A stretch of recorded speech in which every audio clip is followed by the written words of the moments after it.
Anna Gersh. Here. Anna Lemler. Kayaking on a river. Casimir. Here. Dwight. Here. Graydon. Here. Janet. Here. Lauren. She'll be late, but she's coming. Lori, here. Marquand is absent. Monica, absent. Munira, coming with Lauren. Rich. Here. Dick Sobel, absent. Robin. Present. And Sumi. Here. All right. So, can I have a motion to approve the minutes of the last meeting? Are there any? Second. Okay. I have Yes, a Jeff? concern. I have a concern.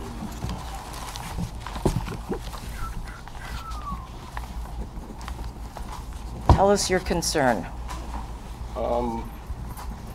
I thought the minutes were wonderful, as full as I've ever seen. But there was a quote from me that I'm not easy with. If I can find it. I don't think they're in this pack.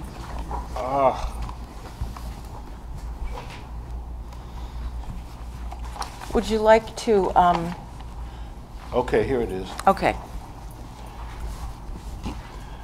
Where I said if there are people in power who don't want the commission to have that tool, speaking of subpoena, they wanted me to stay a slave. What I believe I said is those who were in power wanted me to stay a slave. And that's what I would prefer be in the minutes. So. Where is that? Toward the end, like a couple pages from the end. Matter of fact, it is the last page in the minutes.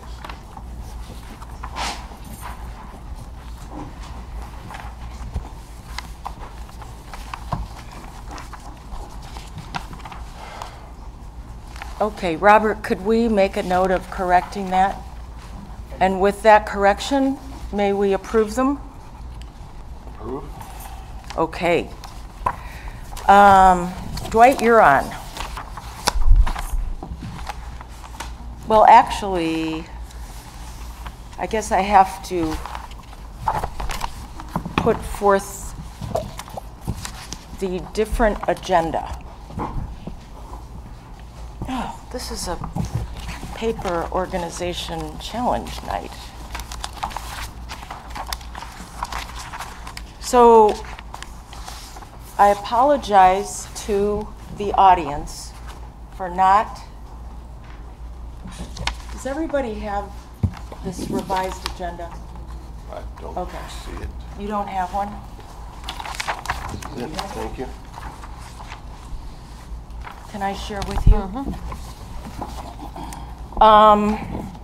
Because there were things that we originally thought that we would have on tonight's agenda and be voting on tonight. And one of them was this large issue of dispute resolution subpoena power. And there are 4 task force members who are absent tonight and asked if we could postpone that until the next meeting, which would be the 8th of August. Is there a meeting the 8th or the 16th? I'm sorry, the 16th. The 16th. So that precipitated one adjustment to the agenda. And then another one was based upon an email that we received this afternoon from Sergeant TJW, what other groups?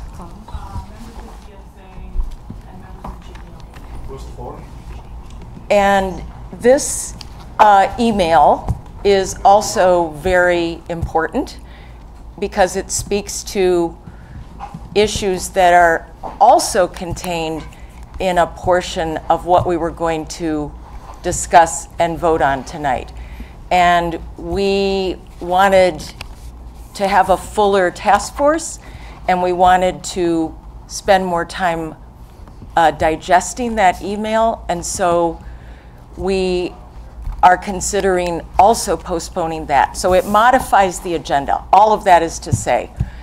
Some of the elements would be placed at the top of the next agenda, and if we can approve that, then we'll go forward with what else is in the packet.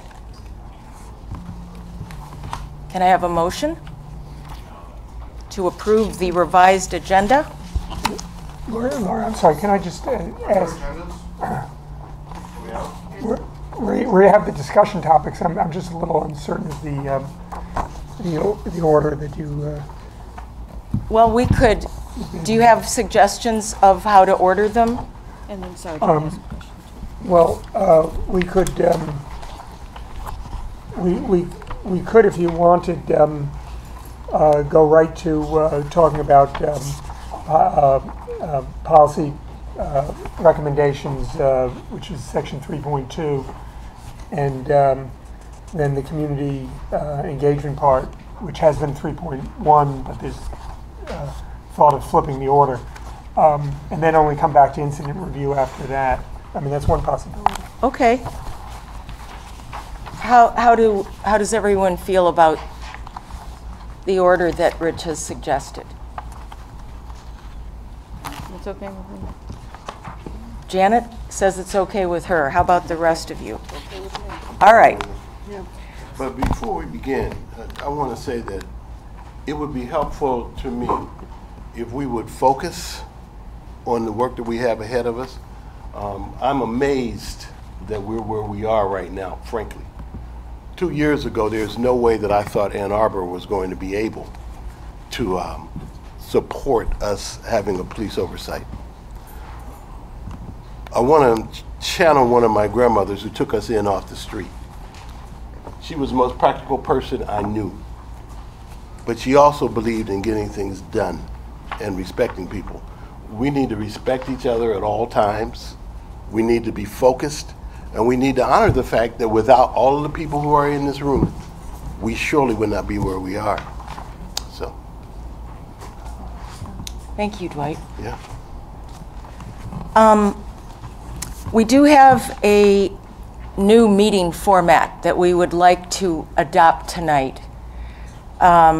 Dwight speaks to the need to focus, and contained within that is, one, to extend the length of our meeting tonight and all future meetings by 1 hour. So tonight's meeting will go until 10 p.m. if we adopt this. And then another aspect of it is to abbreviate public comment, but have it after each discussion of each segment and before a vote. So there will be multiple opportunities, but they will be abbreviated. And all of this is in service of what Dwight has described.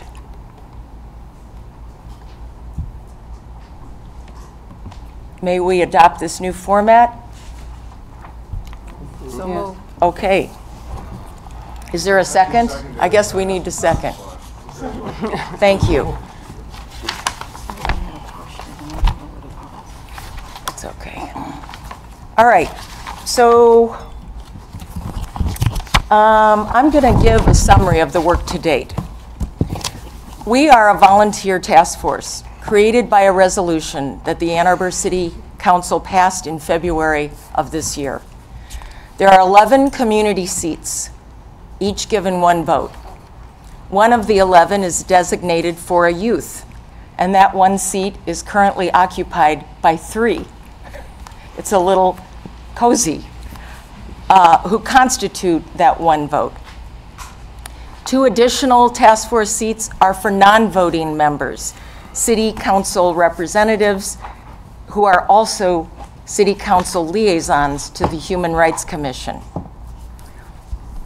So the first 2 pages behind your agenda are a copy of that resolution. And if you will look on the back of that first page, you will see the beginning of a long bulleted list that continues onto the next page. And those bullets are what are defining our job, the scope and functions of a future policing commission based on all these bullets. This resolution shows that City Council is committed to forming the commission, and the bullets describe what is expected and envisioned for that future commission from the Ann Arbor Police Department and from the city in the minds of City Council. The process we as a task force chose to use to tackle all those bullets in the short time that we have was to first produce a template. That template touches on all of those bullets and goes beyond them. Working from the template, we consider what you, our community, needs from the commission, what best practices are out there already, what experts have found that works, what the police department has shared with us about its goals and challenges, and other information about state, federal, and municipal laws and agreements. Our job at each of these public meetings is to move through what is laid out on the template, discussing it, integrating all the key sources of the information that we value, and deciding what to keep, what to revise, and what to add to the template. It needs to be written in legal language because we want it to become a law. But we know it's challenging for non-lawyers, so we have plain language translations. The template, the plain language translations, and each revised version as it's ready are posted on our Facebook page. We have this meeting tonight and 3 more to finish and vote on a final version of our template, to turn it into a finished document that we give to the city administrator and present to City Council. The template is organized differently than the resolution. Article 1 is the overview, its name, its mission, its nature. Article 2 is everything about its composition. Article 3 is its responsibilities and powers. And this is where we have been spending the most time and where we are tonight. And Article 4 is everything about its operation and the support it will need. We're going to continue to work on Article 3, responsibilities and powers. And where there's been the debate that I described earlier, we've agreed to put that at the top of the agenda on August the 16th. The one described simply is whether the commission needs subpoena power and how it would be used. The other is about the need to provide a complainant to the commission with safety in making a complaint, and therefore how the commission would engage with the AAPD in receiving a complaint when the complainant fears retaliation or wants to remain anonymous to the AAPD. So at the August 16th meeting, in addition to these 2 parts of Article 3, we will begin the discussion of Article 4, operation, and Article 2, composition. And we expect that those will carry over into the August 22nd meeting.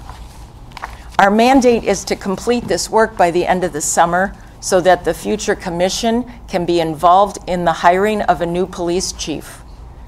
The exact date we finish, the date we'll discuss our document with the city administrator, the date we'll present to City Council, and the dates of the public hearings will all be determined soon and announced.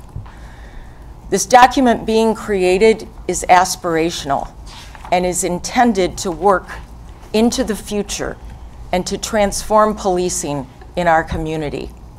We are working to give the commission enough authority to do the job that's needed in the best way it can.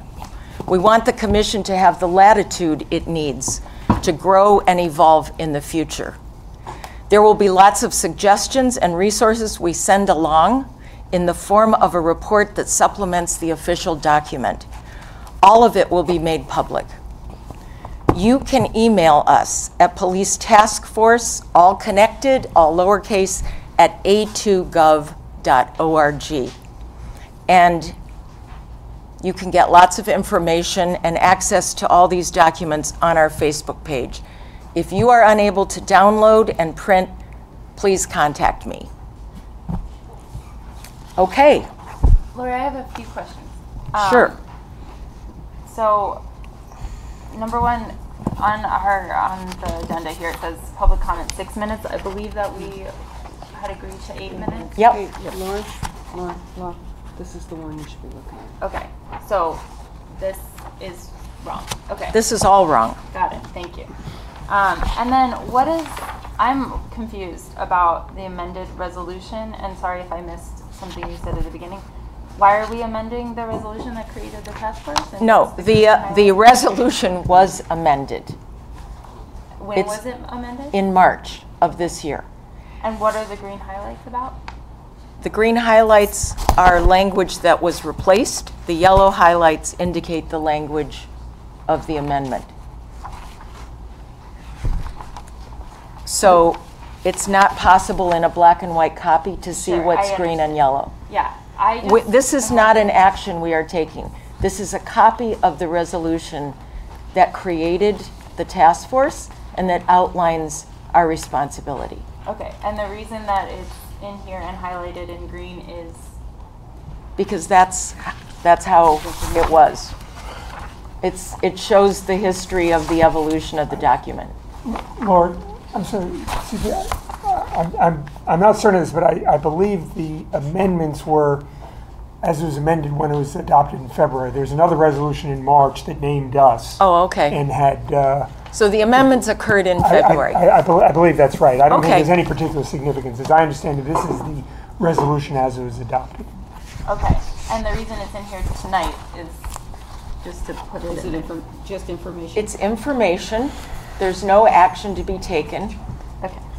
It's a context for the template and the focus of our discussion. Okay. Okay. So I had another thought, kind of based on what you were talking about in your introduction about how we're recording and giving out the modified templates. So I think it looks like this one that was sent out has highlights, and those I assume are the changes, the yellow highlights in the new template. So we're highlighting that. So one of my thoughts was, because one of the hardest things is to kind of track what's actually being changed in the template, like what we talk about and how it gets put in and how it translates without having to reread the template over and over again, which I for one don't have time to keep up with that, rereading every section. But one of my thoughts is that I would be happy to record as we go along in the newest version of the template, like putting in lay language, what we've decided to add or change in track changes so that it's recorded, so that everyone can see and it can just happen in real time. And it will be in lay language. And then we can have that be, kind of edited on the back end into more formal language. And that might be a way to help understand, like, what about what we're talking about is being, when we give the thumbs up, I can put it in here and, track changes so that people can see directly after the meeting what's been changed, and then it can just be edited into the right language. And so will it go into the Google Doc? I can put it into the Google Doc, yeah, with track changes. Okay. I'll be doing it just on a document right here, but I can upload it to the Google Doc. So as does the everyone meeting's over. understand what Lauren's offering to do? I'm not sure I understand. You're saying after the meeting, or when something is proposed before the meeting? I'm not sure. I'm saying as we go along during Yeah. the meeting, like when we were doing the thumbs Yeah. up kind of, voting. That's not official voting. And so when something goes thumbs up, I can put in the general language about it, what the change is in track changes, so that it can be immediately seen that that's a change that we're agreeing to put in the template that then can be reworked into the right language. So that basically, because what's happening, right, is I see now that these are highlighted, but what has happened in the past is that it's been impossible to kind of know what actually was amended without rereading the entire document and comparing it to the old document, which is just like really confusing and takes forever. So it's just a way of tracking what we're changing as we go along and then sharing that immediately, and then we can finalize the language itself. I would support that. I think I agree, it's been very hard to know what is happening when, and one of the nice things about track changes and even comments in Google Docs is it gives you the date, so you don't get lost. Yeah. Can I just say, I didn't do it at first, but the last round, when I proposed revisions and put it into the Google Doc, I did redline them to show the changes from the prior version. So as it now stands, the Google Doc that's available shows revisions clearly more. Right. So It sounds like you're talking more about commentary and noting in lay language. well, or the noting the essence. things that will become part of the template that we're agreeing to. And we had done this before, but it's been hard to sort of stay on top of it. A lot of things happen at the meetings. and- Okay, so a motion to have Lauren do this. I'm into it, yeah, Yeah, please. I am. And a second? Okay, a third and a fourth. Thanks, Lauren. Anything Yes. else? Just lastly, that I'm not getting the emails from the task force email address. It took me a while to figure out that those were being sent. Okay, And then once I'll look into it. Thanks. All right. So, in the agenda packet, after the resolution, there is a page, and I apologize for not numbering the packets tonight. I could never work in a copy center. There's a page that says at the top of it, Proposed Reorganization, Article 3.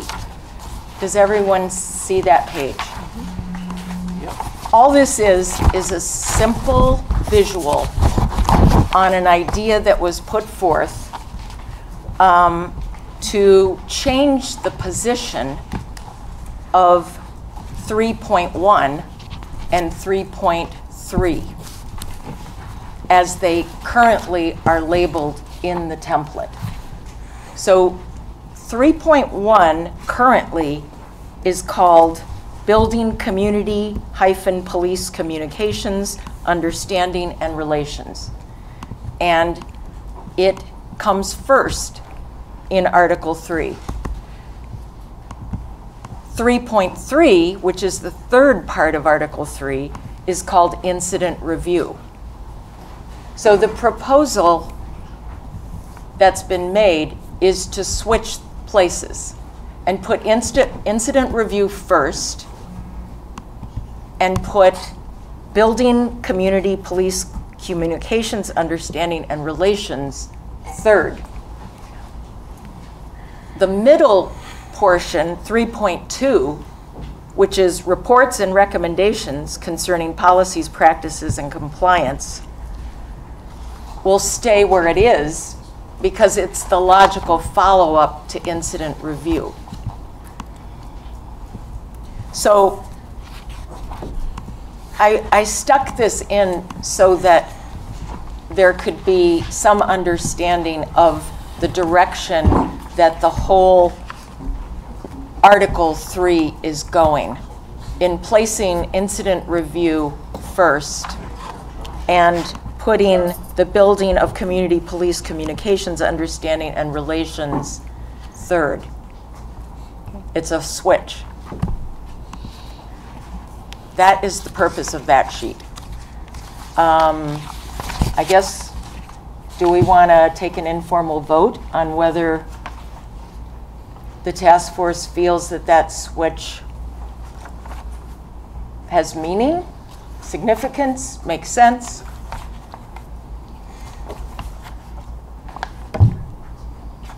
how many would vote in favor of it with an informal poll? I would. Okay. Laura, can I just mention, just typos, that you got 3.1 incident review, 3.1.2.3, and then the others say 3.3 down the way. Those should all then be 3.1s. Oh, Yeah. Okay, just, so those all become 3.1. right. Yeah. Okay. Okay. Yeah, I could never be a typist either. Did I get the, So the purpose of it is just that it's more logical. It makes more sense to put it in that order. I don't know that it's more logical. It stresses, it stresses the primacy of complaint, incident review, serving the original goal, which is to, and that's, what people have talked about at these meetings, as being, sort of that it may be a little bit confusing to have training, community engagement stated ahead of that when the reason for the whole thing's existence is really incident review. And that sort of is a cosmetic, but, Yeah, I'm on board. Yeah, you got it. Thanks. Okay, so can we note then that we're adopting that switch, Yes. at least for now? And probably I'll have you send me, I'll follow up with you on that. Okay. So, Rich, were you suggesting that we move to proposed revisions of 3.2? Well, that's a possibility. I mean, if unless you want to start with 3.11 or 3.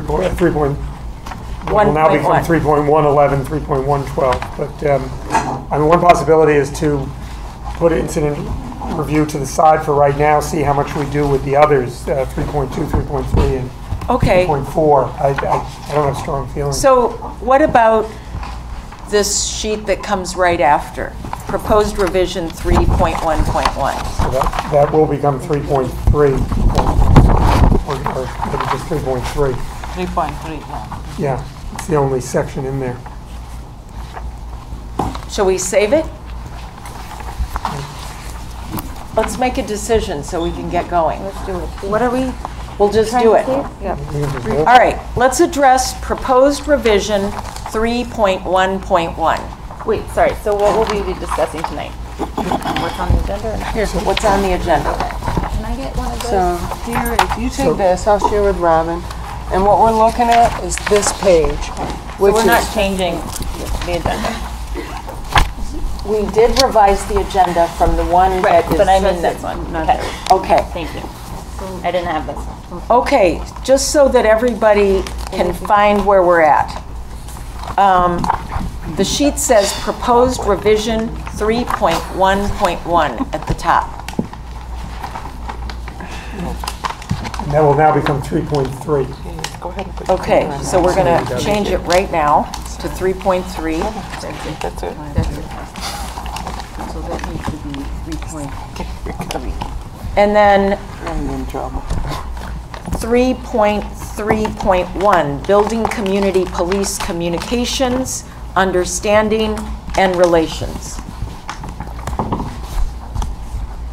For the AAPD to be able to perform its vital function in a way that is both effective and equitable to all segments of the community, especially those segments of the community that are vulnerable and marginalized, it is crucial that there be increased understanding of the needs of those particular community groups by the AAPD, and increased understanding provided to those groups about the actions of the AAPD, which in turn requires improved communications between all segments of the community and the AAPD.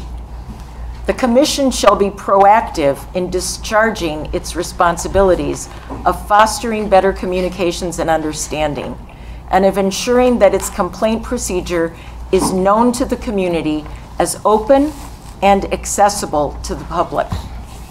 The Commission may take any action not prohibited by law in its discretion, it believes will help it do so.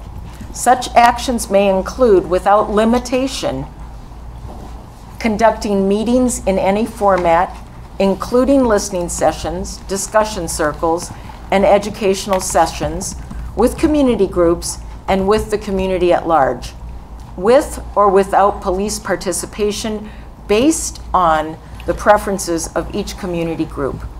In conducting these actions, the Commission A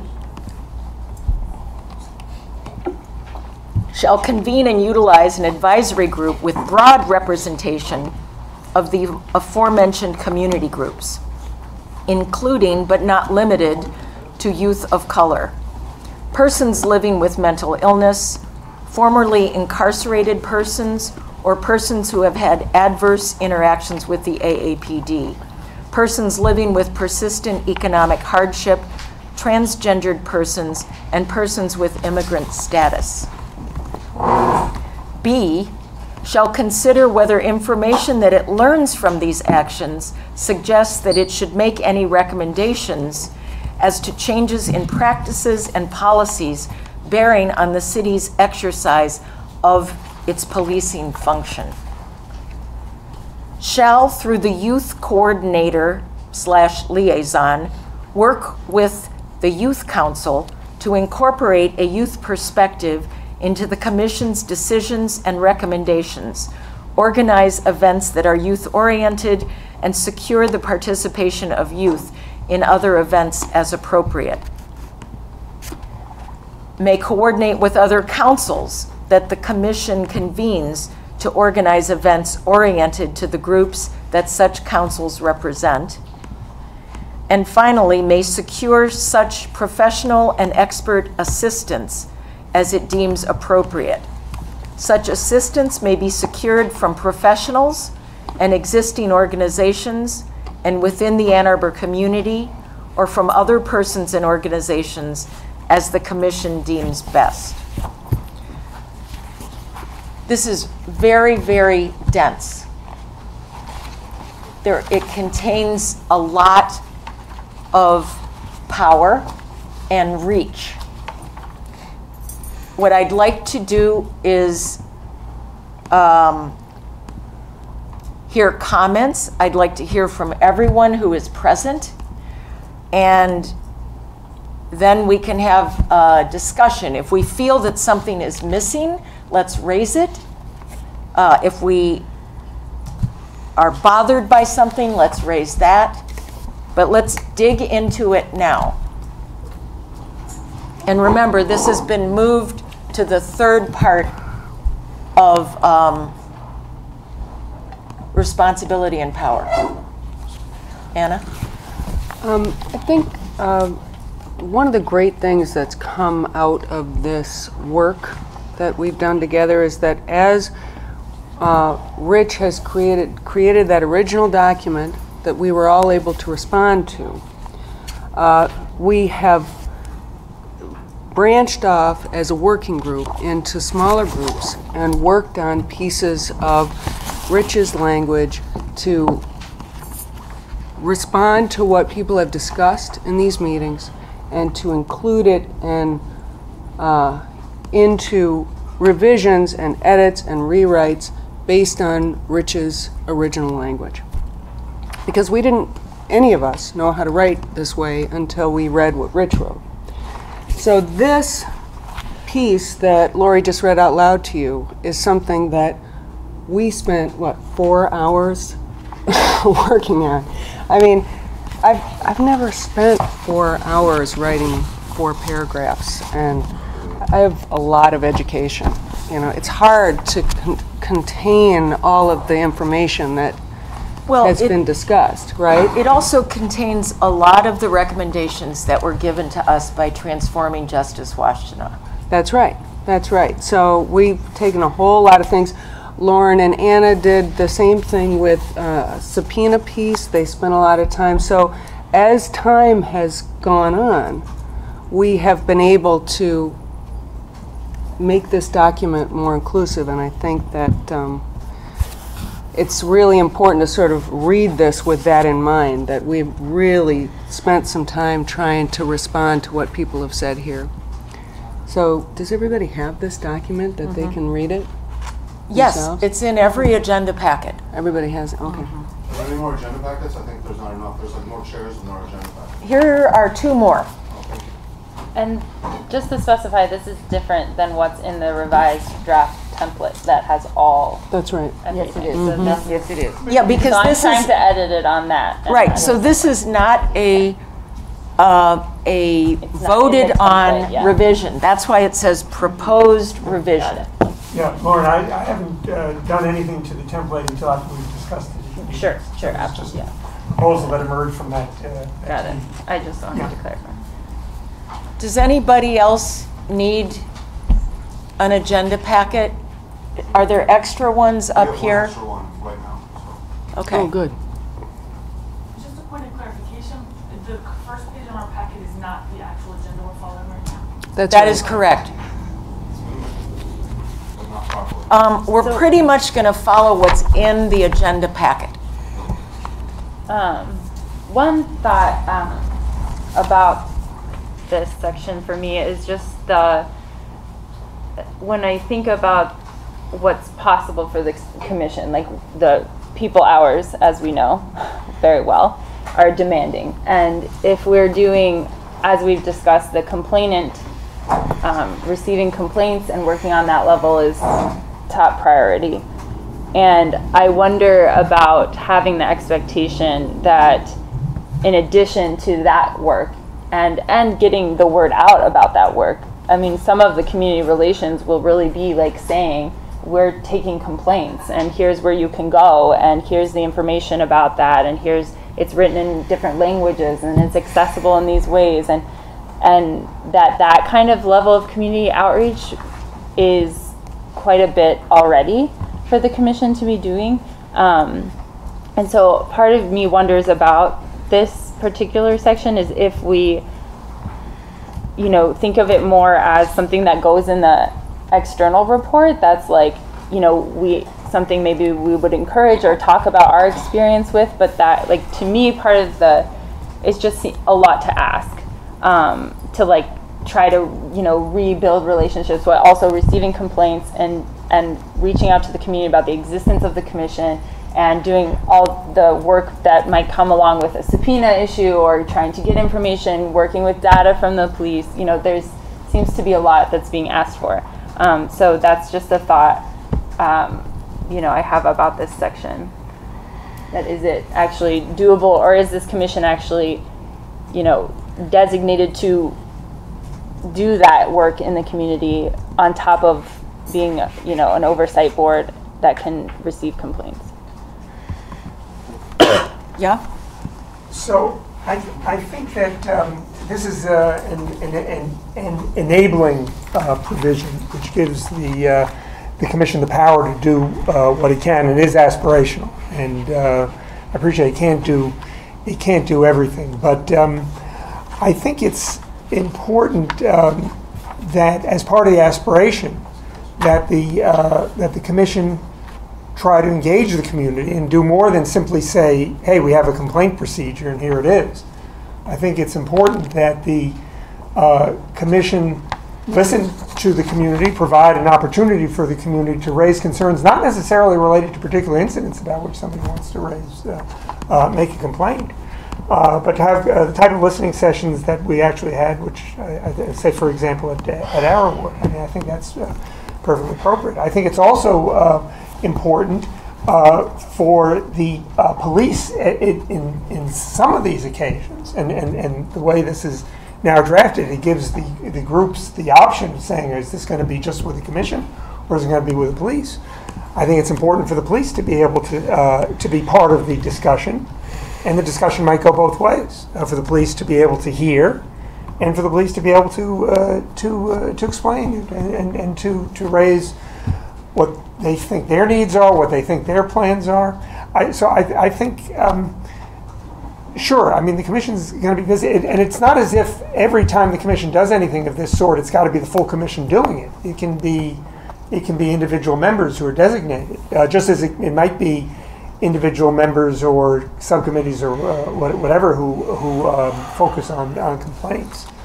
But I think it really is an important part of the whole thing to try to build a conversation. And I'd be very sorry if that were lost. Sumi? Yeah.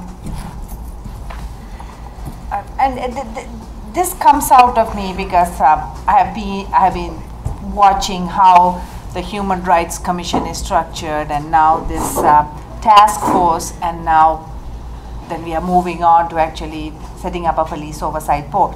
And I think what is going to be crucial and determining the success is actually who are appointed to this commission. It's not like, a lot of time I see, and this is particular to this country, like when you're trying to kind of think about diversity, you're always kind of doing that balance between how many whites and how many blacks, that kind of a balancing, and it always ends up being class privileged. This is my humble opinion. Truth.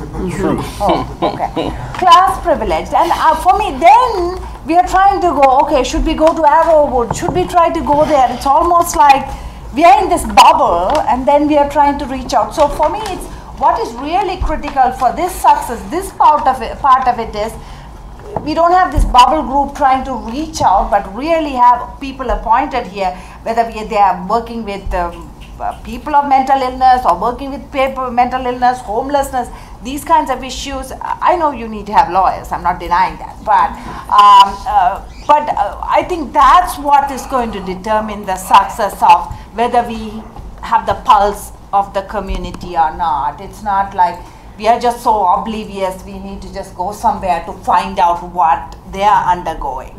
It should be. So I think this part of it is so intrinsically linked to how do we make sure that this is diverse enough, just not counting how many whites and blacks there are, but just to be very aware of the class issue, I think. So I don't know how to address that, but I see that link. I'm not sure I understand what your point is. Maybe there's no point. Well, I think one of the things that, I don't know if this is what you were saying, but to do it well is like its own commission. It's like its own work, to do this kind of thing well. Because, for instance, I, for one, strongly believe that community meetings should not involve the police. So, how do you do that well if you're planning to involve the police? I mean, that's why part of me thinks this should be in the additional report, saying, here's other issues we see in the community, and here's what you may think about doing, but here are the challenges to that, and what might actually be more harmful than good if you were to do that. And also the language does seem to say, it shall convene, it shall consider, so it doesn't seem like a super casual thing that some members could do the way it's written.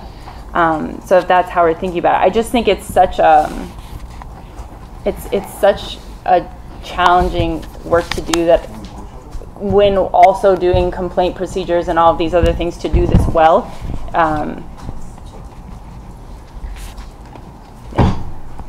Chair, please. Chair, please. Yes? It's important to me that we do something to build community.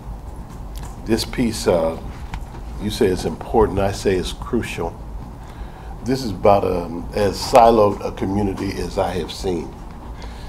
If we don't have somebody who is trying to build understanding among various groups, then we're not going to go very far. I don't want to see the police commission, oversight commission, off by itself. I'm not afraid to hear anybody's opinion. It's not going to change who I am. I want to hear what everybody has to say. I understood what you were saying when you talked about how we always look at class. We don't look at class. It's a dirty word. It's a dirty word in our society. The chances are that people who are going to be appointed to this commission are going to be heavily well-educated. That's painful for me. That's painful for me, because that's not where I came from. And I know we never had a voice. So who is going to be trying to include all of us? And I think that this commission should be doing that. In the way I wrote my first report, that was a part of it. But and I've said this umpteen thousand times, we throw around that word community, but I don't know what it means in Ann Arbor. When folk don't even know who their neighbors are. I mean, what does it mean? What does it mean? Are we going to try to build a community, or are we just going to use the word? Like we use America or a nation. So I'm in favor. I don't have any problems with this particular section. I have problems with other things, but I don't have problems with this particular section. You said you want to hear us all. That's me. More voices?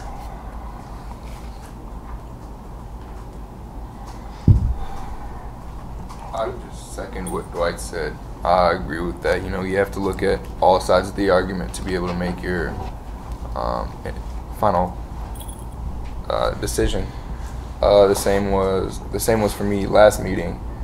Last meeting, I came into the meeting thinking one thing about subpoena power, and then after I heard community concerns, and after our discussion, I had changed my view because I hadn't realized what kind of effect that would have on the community. So I think it's very important to look at all sides and then draw conclusions. Yeah, I was moved by that discussion too. Yeah. I just wonder, I mean, assuming we do go forward with this, if we can get clarification on a couple things. The coordinator / liaison, that goes back to my original draft where I wasn't sure which term was preferable, so maybe we can pick one. Although this comes up elsewhere. And then there's a bracket language, formerly incarcerated persons or persons who have had adverse interactions with the APD. Those are meant to be alternatives. I mean, my own feeling is that given this is a commission on policing, it's the persons who have had adverse interactions with the APD, which is more to the point. It's also a broader group than persons who've been incarcerated. It's relations with the police that matters. As to Lauren's point about the shall, I mean, if the task force wants, it'd be easy enough to change each of those shalls to a may. I mean, I do believe that this is aspirational, that the commission is doing what it can to, as Dwight has talked about creating the conversation. No, I think the shalls are important where they are, and the mays are important where they are. I mean, the shall sections are insisting that that whoever is that commission is making sure that these groups are included, because of course, whoever has the disposable time to sit on a body like the commission is probably already experiencing some privilege, you know? I'm fine. So, because it sure takes a lot of time, doesn't it? So,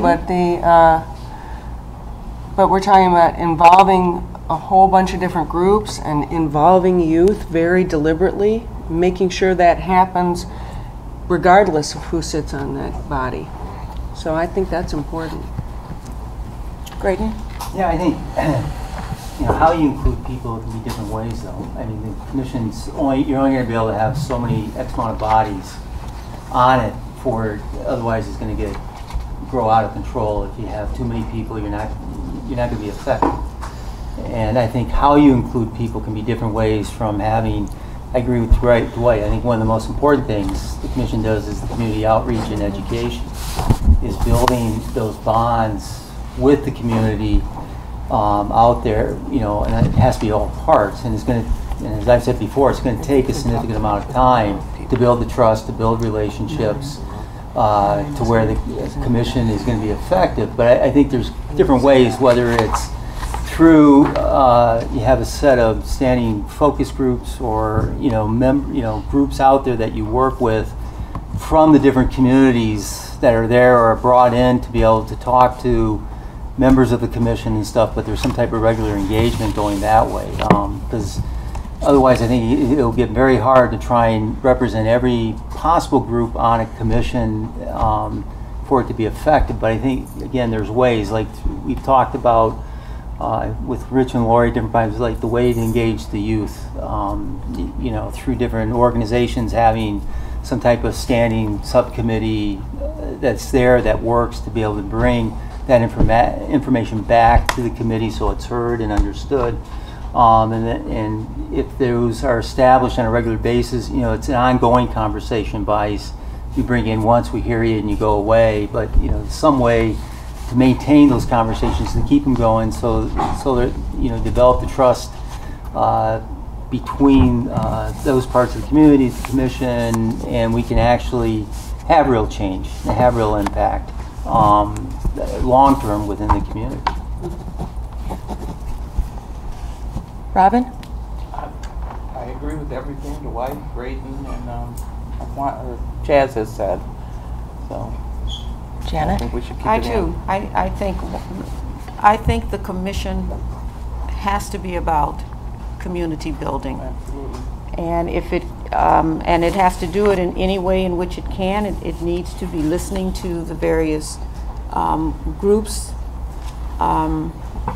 I don't know. I don't have anything else to add to that. I think what Dwight said and what Graydon said and what Cass said really points to why this is important.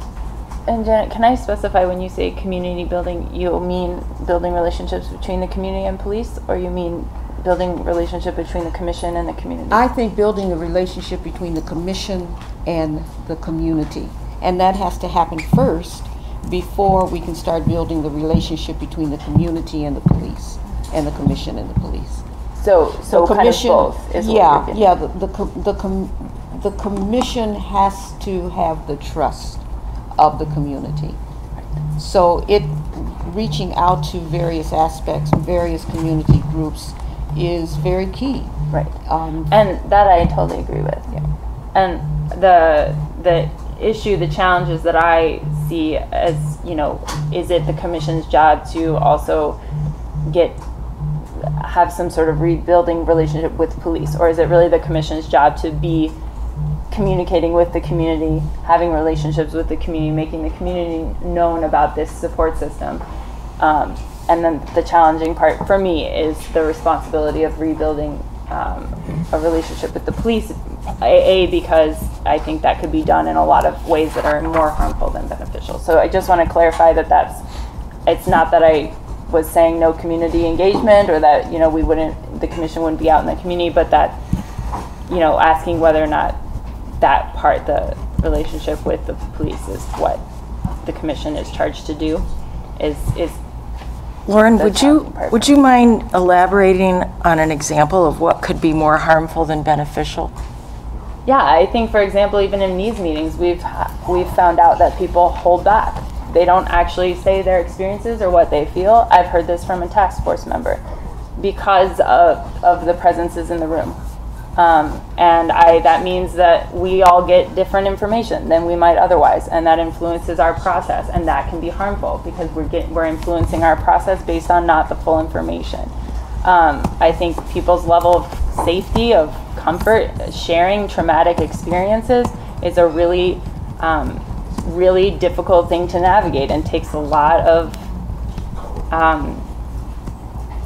attention, skill, compassion, and I do think that I've felt harm from some of our meetings and from some of our community listening sessions based on that, on the way people have listened or haven't listened, on the dynamics in the room that are supportive or not supportive. I think it's we're talking about putting people in the same room with their abusers, and I, as a counselor, that's not something I would advise anyone to do myself.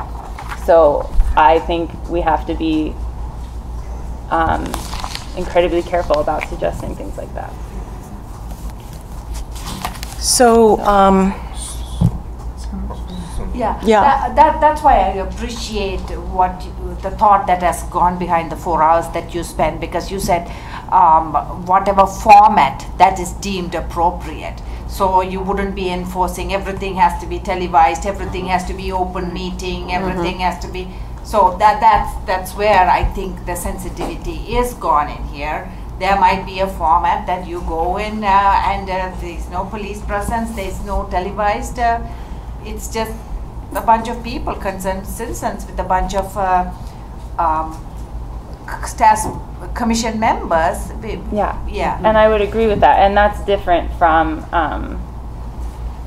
being a body that, brings the police and community together for relation building. Right? That's different than that piece of it. No, and but shouldn't... I would agree with that. Shouldn't the ultimate goal be that, though, of what you're trying to do? Because you're trying to break down that barrier. Right. But or that the perception. barrier is because of the power But dynamic, if your goal, not if your because of the aspirational relationship. goal is not to eliminate that, Sure. then you're not creating anything that's going to go forward. And if the police aren't going to be part of that process, then you're not creating a community and making the police part of the community. Right. And that's one of the things I think you have to do. And it's not going to happen, 6 months from now. It's going to take a while to do it. It's But just that that- has to be the goal that you're looking to do by But saying research that shows- Wait, they're Lauren, always let her they're finish, abusive, please. that police are abusive, and that's going to happen. That's what we're trying to do, is trying to open that communication to keep that from happening and try to make sure we educate get better education training for the police, so we're not having those situations, and better understanding for the community, so we can get information. How can we better train? How can our police officers better interact with all parts of the community? What actions are seen as threatening or not? How can we better do that so everybody feels inclusive and feels as if no matter what, everybody's being treated the same, and we try to avoid those problems going into the future. And if that's not our aspirational goal, then all we're doing is looking back, and we're not going to move forward at all. So research has shown that effective police oversight has to do with accountability, not relationship building. So it has to do with accountability measures that ensure that police cannot take violent action against marginalized people. So the research just shows that it's not about it feels like a nice and easy answer to all sit in a circle and talk about our feelings. But in a power dynamic like this, that is not effective. And research shows that. I can show you 9 articles that have shown that there's no research that says sitting around like that and do even training. There's research that says training sometimes has a harmful effect. So those are easy answers. And they don't address the power dynamic. An effective oversight board addresses power dynamic and accountability. So are you wanting that language to be in what we're looking at, Lauren? I'm saying that, we, want youth representatives and youth councils, so that needs to be in this section, but, if we want to put in a supplemental report, things about training, things about, community engagement, I fully support that, but I don't believe that the commission should be required to create better relations between police and the community. Yes. I don't think the commission can be required to create better communications. And I certainly agree that there should be forums in which people have the chance to voice concerns to the commission without the police being present, and this provides for that.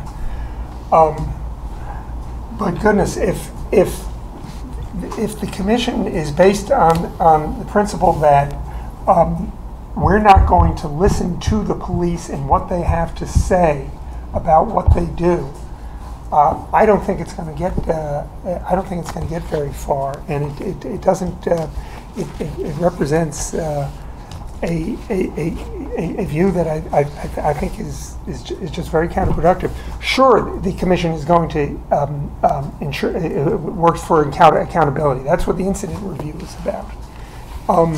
It also it needs to, the part that we haven't gotten to yet is make policy proposals and revisions which does mean getting information from all over.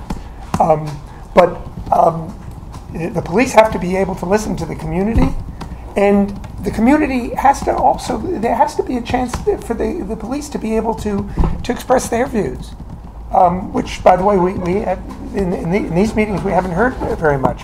I mean, I know that to some people that sounds foreign, but yeah, the police are that's what this is all about, and the commission and the community has to hear what the police say is their needs, their concerns, and constraints.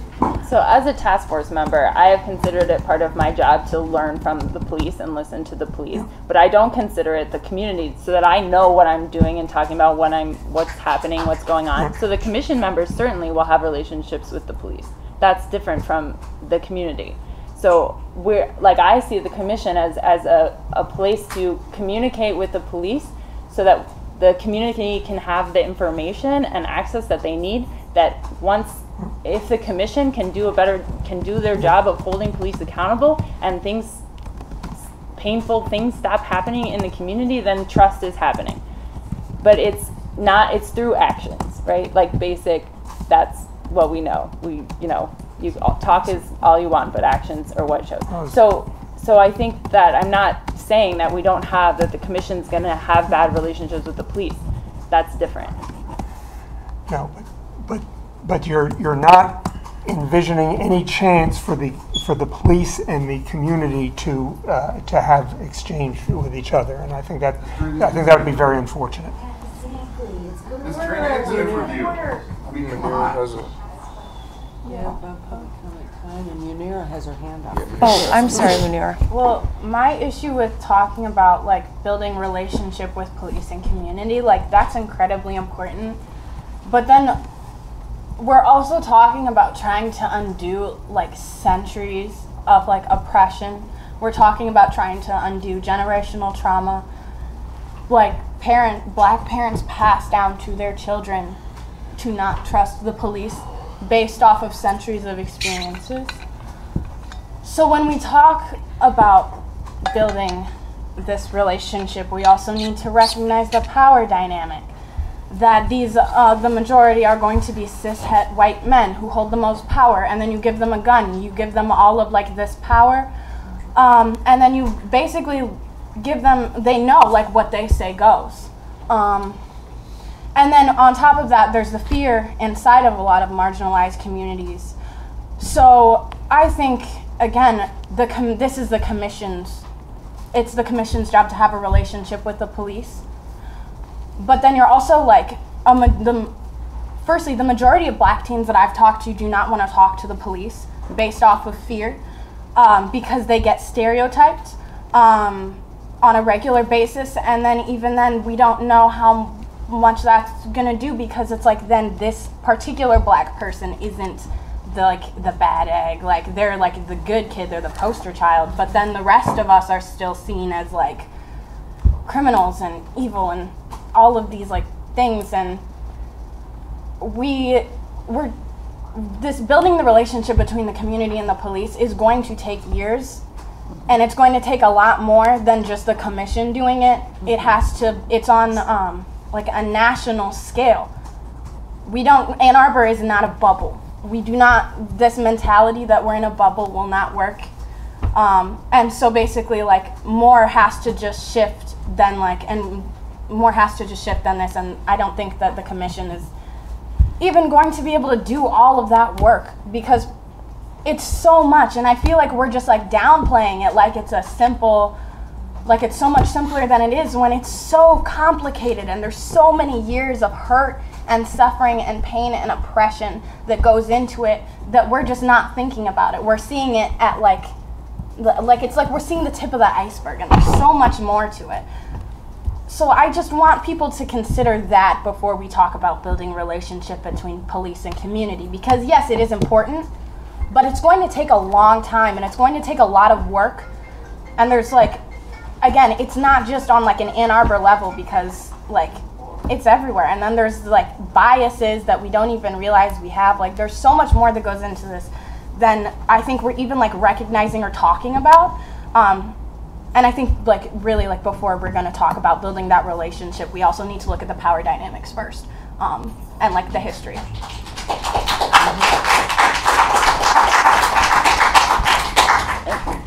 I just have an addition to that too, is if the commission goes into the community and seems to be presenting like, here's what you need to know about the police, and they're cool and like they want to be friends with you or something, like that's going to prevent people from coming and reporting their complaints. They're not going to trust the commission if the commission seems to be speaking to the police. If anybody said that, I'm in shock.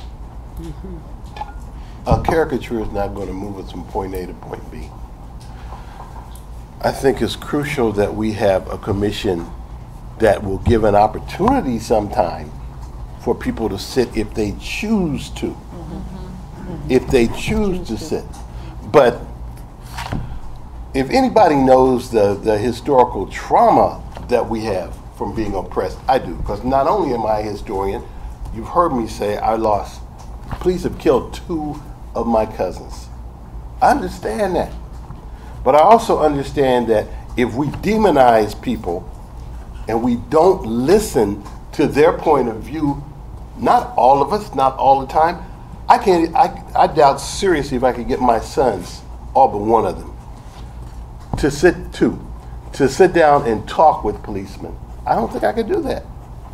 I don't think they would want to, and I understand perfectly why they do. We're coming across the border last week. My oldest son was with me. They have started, this is in Canada, they've started to ask you different questions than they used to ask. So one of them asked, what is your profession? I said, I'm retired and my son is a writer. When we left, he lives in New York City, he's 44 years old. He said, Daddy, you shouldn't have told him that. You only give them the minimum amount of information. You should have said that I'm a teacher. I understood where he was coming from. That's how I raised him. You give the minimum amount of information. You're always wary. But if you do not ever listen to the other side, coming as a black man, when did our side get listened to? When did it get listened to? If you don't listen to the other side, then you don't understand. That's why I interviewed people across the board. I want to know how everybody thinks, not just how I think. I need to know how everybody thinks. That's me. Other people are happy with just knowing their own mind. So this is my prejudice, and I want to share that. So what I hear Munira and Lauren expressing is the panacea of and the burden and the task of having the responsibility to build a relationship between the community and the police. And it's caused me to think differently about it. And I do agree, because I read the article that you sent, Lauren, about accountability and how too often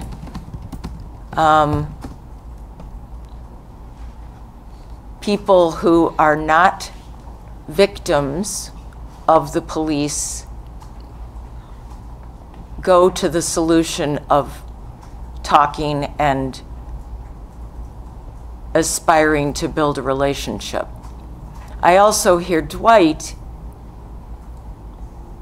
and I think I believe, as Dwight does, that without engagement of some kind, things stay locked in a dynamic and a paradigm that is unfortunate.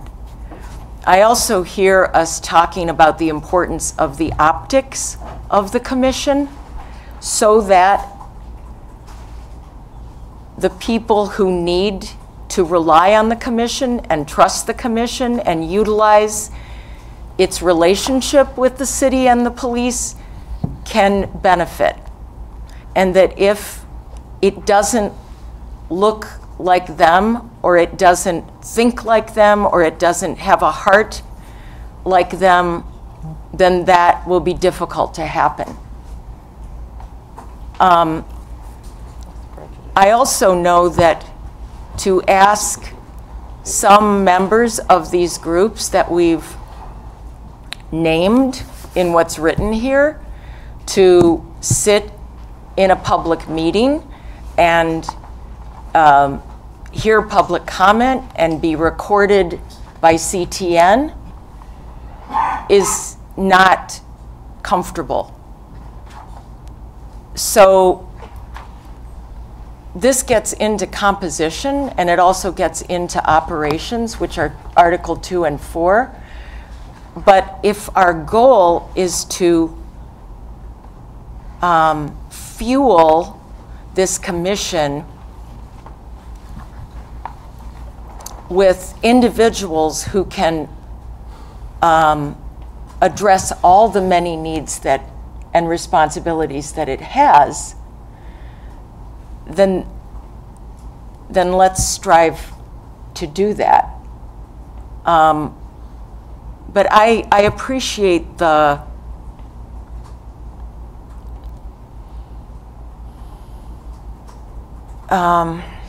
concern that you raised, Lauren and Munira. And you know, the whole camera piece is a bourgeois, intimidating piece.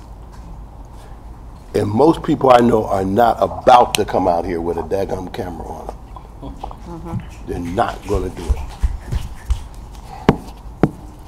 And I wouldn't do it if I didn't have to, and I've been on TV many times. And I think that that's why we do it. I think that's why we do it. It's to silence people. I do. Now, I don't know what you're going to do with it, because I don't know how we get around it. That's certainly the impact. We've all experienced it. Aside from Sumi and Graydon, none of us have ever known, we didn't know going into this what it would be like to hold meetings in this fashion. And it is beyond awkward, beyond difficult, and beyond stressful. Just, of course, the way this is written, it would authorize the commission to hold private meetings, as whoever says that. And I think in whatever format it chose. So, as I said, it's an enabling provision to do things that do some of this and some of that. You know, so certainly, I think most of the meetings would not be public meetings like this, but there may be an occasion for public meetings as well. Well, would the task force agree that it's time for public comment on this now? Yes. Okay.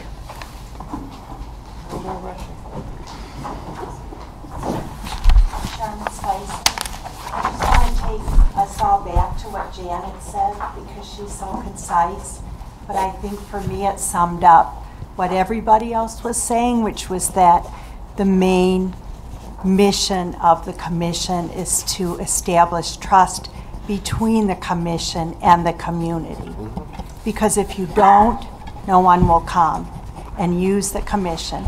And the only way to do that is to hold the police accountable, because they're not held accountable in our culture. I'm not blaming the city, and that's what you were referring to.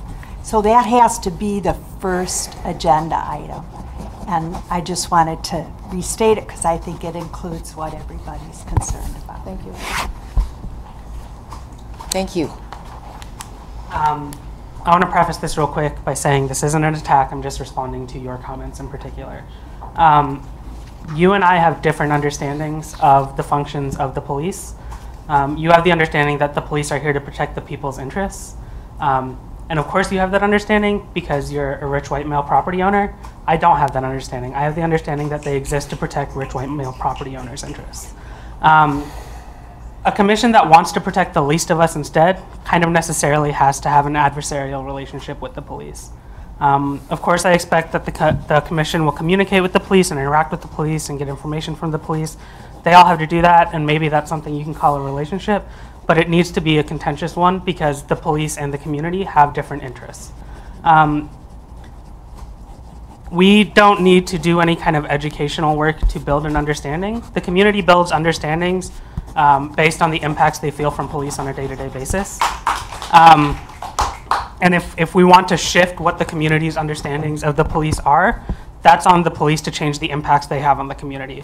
No amount of work the commission or the community can do on its own will change the feelings we have about police until the police stop hurting us. Thank you. Great. I'm basically going to say very similar things to what Vidya said. Essentially, I think there are a few lines in here that expose the commission to a conflict of interest. In particular, I'm looking at increased understanding provided to those groups about the actions of AAPD and improved communications between all segments of the community in AAPD. The problem here is that if the commission is going out into the community explaining AAPD's role, they're essentially explaining why that person has been abused and it was fine. And so no one is going to come to a commission that has just explained to them that this is the policy that says it's okay that that happened to you. So I think it's important that that not be the commission's job, and it would be very easy to just erase those two lines. Another thing that I would say is that if the police want to have better relations with the community, they just stop criminalizing people of color and stop abusing people. And this commission doesn't have to do any work to make that happen. The police have to do that work. And that will happen once the police are held accountable. Hi, I'm Marin from TJW. Lori, you stated that some of TJW's revisions have been included in 3.1, and that's actually not true. None of our revisions are in here. So the first thing that we suggested was that the title of this section is about the role and responsibility of the commission, and right now it says building community and police relationships, which we fundamentally disagree with. We think the role should be about community outreach, and community outreach about the commission. So right now the whole introduction is about an establishment of the idea that the problem is the relationship between the community and the police, and not the fundamental focus, which should be about letting the community know that they have an independent body that is available for them to report complaints because of the historic, the historic relationships between the police abusing people of color. And so I think that you need to delete the entire first section that says general and replace it with an indication that the focus of the community outreach of the commission is around educating the community about the independent complaint process that exists.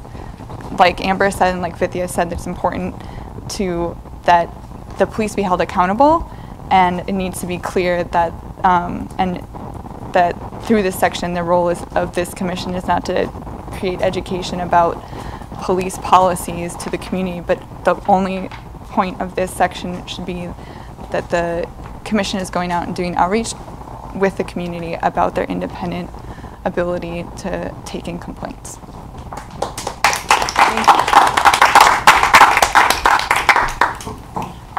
I'm just here to talk about two letters I'd like stricken. I believe the preferred term is transgender persons, not transgendered persons. I've got a citation if anyone needs it.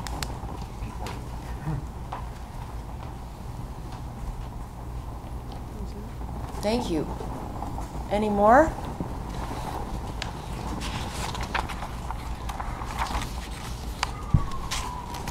Hi, my name's Karen Costomo, and I agree totally with Lauren. Accountability by the parties are so important because that will establish the trust that is so desperately needed, and then some of it will start flowing in place, but we need to hold people accountable. Thank you.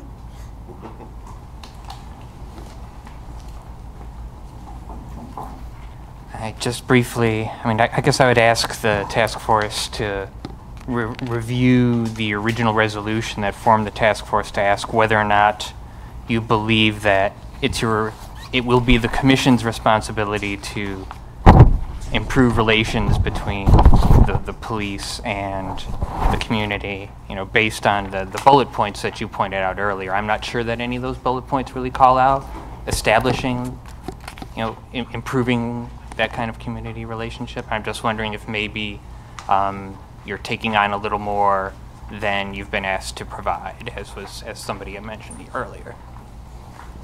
Okay, thanks. Sorry. Full public comment? Let me make one more point. All right, go ahead. You want a second term before I go first term? Please Go go for ahead. it. Oh, no, please go ahead. Thanks. So section 4.1 also says you guys can establish any commissions or subgroups that you want, and so if you want to talk to the police, you can do that. You don't have to have that be the focus of building relationships. So it's not like taking out a section saying the focus of your commission is to form relationships between the community police, is denies you the ability to talk to police. That's what section 4.1 says. So.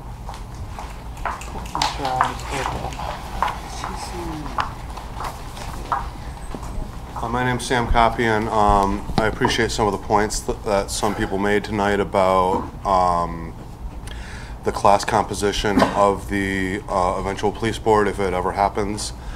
I'm concerned that a couple letter groups that are here are comprised of people who have not actually had police contact, so they kind of are theorizing about what actually happens when you're talking with the police. It concerns me that a lot of people are talking about this and have never had a negative, have never been arrested, have never been to Hogback. May I ask how many of you have been to Hogback? Like actually incarcerated? Anybody here? Anybody? Or juvie? Every day. No, like in cuffs, not like for work. I know a PD goes to Hogback, but have you ever been in cuffs? Yeah, as a matter of fact, I have. Okay, so I'm just, no one else? So, I mean, this is a board of people who have never been to Hogback, and you're trying to talk like you know what's going on, so. Thank you, Sam. Lori, can I just, I'm struggling with how to put this into words because I know that I think differently than a lot of people across the board. But for me, this is about empowerment, and I've said that to people before. I am not comfortable with having a commission that protects people of color as opposed to empowering people of color to deal with the police. Because you're not there, the commission's not going to be there on the street with them when they get pulled over and they have to deal with the police. And for me, it's on the level of, and this may offend some, and I apologize ahead of time, but it would be like telling me as a person of color to run because here come the KKK. Kiss my ass, I'm not going anywhere. I'm standing my ground, and I'm going to deal with them one-on-one. Of course, not late at night in the woods with something hanging from a tree, and there's 6 of them and only me. But in everyday interactions, we should be about empowering people to deal with the police effectively. And we can only do that through communication, both with them and with the community. And if this commission doesn't do it, who will? I don't know what other body is available to do that, to teach people of color or help people of color or help, the disenfranchised be more powerful in their stance with the police. Now, it's not going to stop anything from happening, but at least if you give them the power and you help them feel that power, they can at least be comfortable with coming forward to report this stuff, because this can't be reported by hearsay. And then the other thing is, it sounds like people think like every day, all day, this commission's going to be getting complaints. And I don't think they're getting that many complaints now, so I don't see it increasing exponentially because now there's some commission available to take those complaints. So I think in the focus of what the commission should be doing has to be an element of empowerment for people who are disenfranchised, but also that it's not going to be burdensome. It's necessary. I have a question. Are you asking people of color to adjust how they act around police in order to either avoid interactions or to have a more positive encounter? Once again, if it's 2 o'clock in the morning, and this is what I tell my clients, if it's 2 o'clock in the morning, and I've told my son that when he called me saying the police have me pulled over, okay, cooperate, put your hands on the wheel. It's you and them. I need to see you when you're done. I don't want to pick up your body. I want to see you. Do what you need to do to get out of the situation, son. Cooperate. And then we will deal with it in the courts if it comes to that. So yes, the answer to that is when it's just you and them, yes. But when you are somewhere where they are present and you are present and you have support and you've been talked to about how to present your complaints in such a way that it's not non-threatening and everybody is feeling like they can, you know, get their side out, absolutely, then that's what should be done. Does that answer? That was all I had. Well, it's clear to me that there's more work that needs to be done on this page. So who is willing to work on it? To work on it to do what, Lori? I'm not sure. I mean, there's a difference of opinion. At some point, I think maybe we should just vote. That's what I'm saying. What are we working on it for? I mean, the team came out with this proposal. I understand there's resistance to it. Well, is there a desire to address this concern about building relationships as a shall, and there's a concern about this probably isn't, if this is about community outreach, so that's another question that Maren raised. I mean, what about its title? Because the title holds where the tension is. I think it may not be the best use of our time to rewrite in a reactive manner. I mean, what we've done is given people an opportunity to talk, and people in the task force have spoken, and people in the audience have spoken. We have done a considerable amount of rewriting. There is some support for what's been rewritten. There continues to be some resistance. I think it's likely that there will continue to be both all the way through, and at some point the appointed members of the task force will have to just decide to vote. I would be happy to work on the section and present a second draft of this particular section and send that out, kind of like we did with the subpoena portion. Well, I'm just saying if there's majority support for it as it stands, then I think we should. I mean, we understand. I mean, we have a rough sense of what you would do to it, and then. But if the majority of the task force feels that this is the optimal way to go, I think we should adopt it. And I mean, we spend all summer talking about every segment. Right. But Exactly. I think I'm seeing the majority in favor of it, essentially as it stands.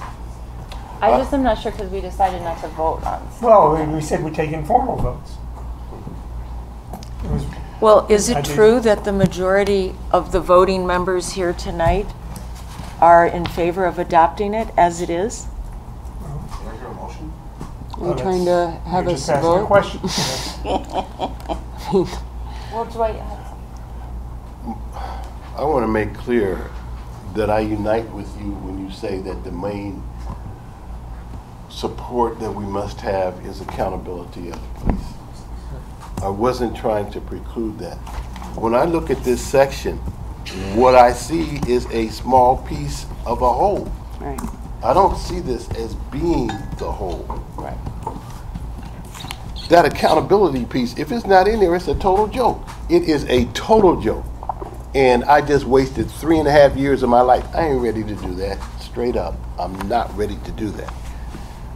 So please understand that. But I also cannot help but feel we need to do something to make this community a safer place. Is a police commission going to be a panacea? Of course not. It's not any place. It's not. But is it a better step than staying where we are right now? Yes, it is. It is. So would you then agree with leaving in like this sentence, for instance, that a community member mentioned we should take out, like the increased understanding provided to those groups about actions of the AAPD, which in turn requires improvement. Like, would those kinds of things, would you want to retain that in there, that the commission is helping the community understand actions of the police? Policies. Yeah, policies and procedures. Can I propose that we change that title to Building Community Empowerment? I don't know if that gets at what my argument is. I mean, I know that It gets doesn't at get at what your argument is right. at all. So no, I particularly exactly opposite of your argument. That's true. I didn't. I don't want it to be twisted to make it feel as though, I'm sure you know me better than that. That what I'm saying is that the commission ought to be apologists for the police. That's a no. Right, and I agree. No. I guess no, I was just wondering, no. like, I totally see what you're saying as far as what part of this that you agree to, like in the sense of building some relationship. And I was just wondering if we're going to go forward with this version, does that mean, like, you know, some of these sentences, right, don't just say like, the commission should be out in the community, right? They say like that. So that's the kind of thing I would think about editing if we wanted another version. I would. Can I You just could say, take that out, and I wouldn't mind. So one of the things that concerns me is that I heard Amber say you're asking people to, that what is written here asks people to sit with their abusers and to be told that the actions of the police are justified. And I don't think what's written here means that. And I think that is an idea that's kind of floating out here that hasn't been directly addressed. Just because you attempt to, in some certain circumstances, describe what police are doing, like what we've done, which is go to meetings with police and learn about what they do, and it does not mean that in a circumstance where someone has been abused or victimized by the police, that is the moment that we're going to start teaching them and justifying what police behavior is. I mean, I don't think one thing equals the other. That's all I'm saying. And I think that's an important thing to be considering. Just because words are written next to each other doesn't mean one thing means this will always be the case. Well, I think this sentence does say that the commission is going to try to increase understanding to these groups about the actions of AAPD, which sounds very much like has at least the potential to be explaining to people that, apologies for the police. So I think it seems kind of possible, quite possible. I think we've even done that in here. So I don't necessarily, and we've done that in our community listening sessions as well. So I would want to make sure that is not happening, at least in the way that this sentence is suggesting that it could. So I think these words next to each other do kind of say that the commission is going to be explaining the police to the community. But I don't think, but there is a certain, you can also explain why the police are encouraged to do professional development and why they are asked to ride with company for 16 weeks and why they are, those are also explaining actions of the police. So I hear how you have interpreted it. I just don't think one thing equals the other. In incidences of trauma, like explaining, oh, well, the, person who sexually assaulted you, they were whatever. Yeah, I don't think that would ever happen. A lot of these complaints are going to be, research shows, right, sexual assault complaints. So I think even that is So Lauren, dangerous. but Lauren, you're an academic. You know, research is always it's always slanted. It could be researched in a completely different outcome. So it's always slanted.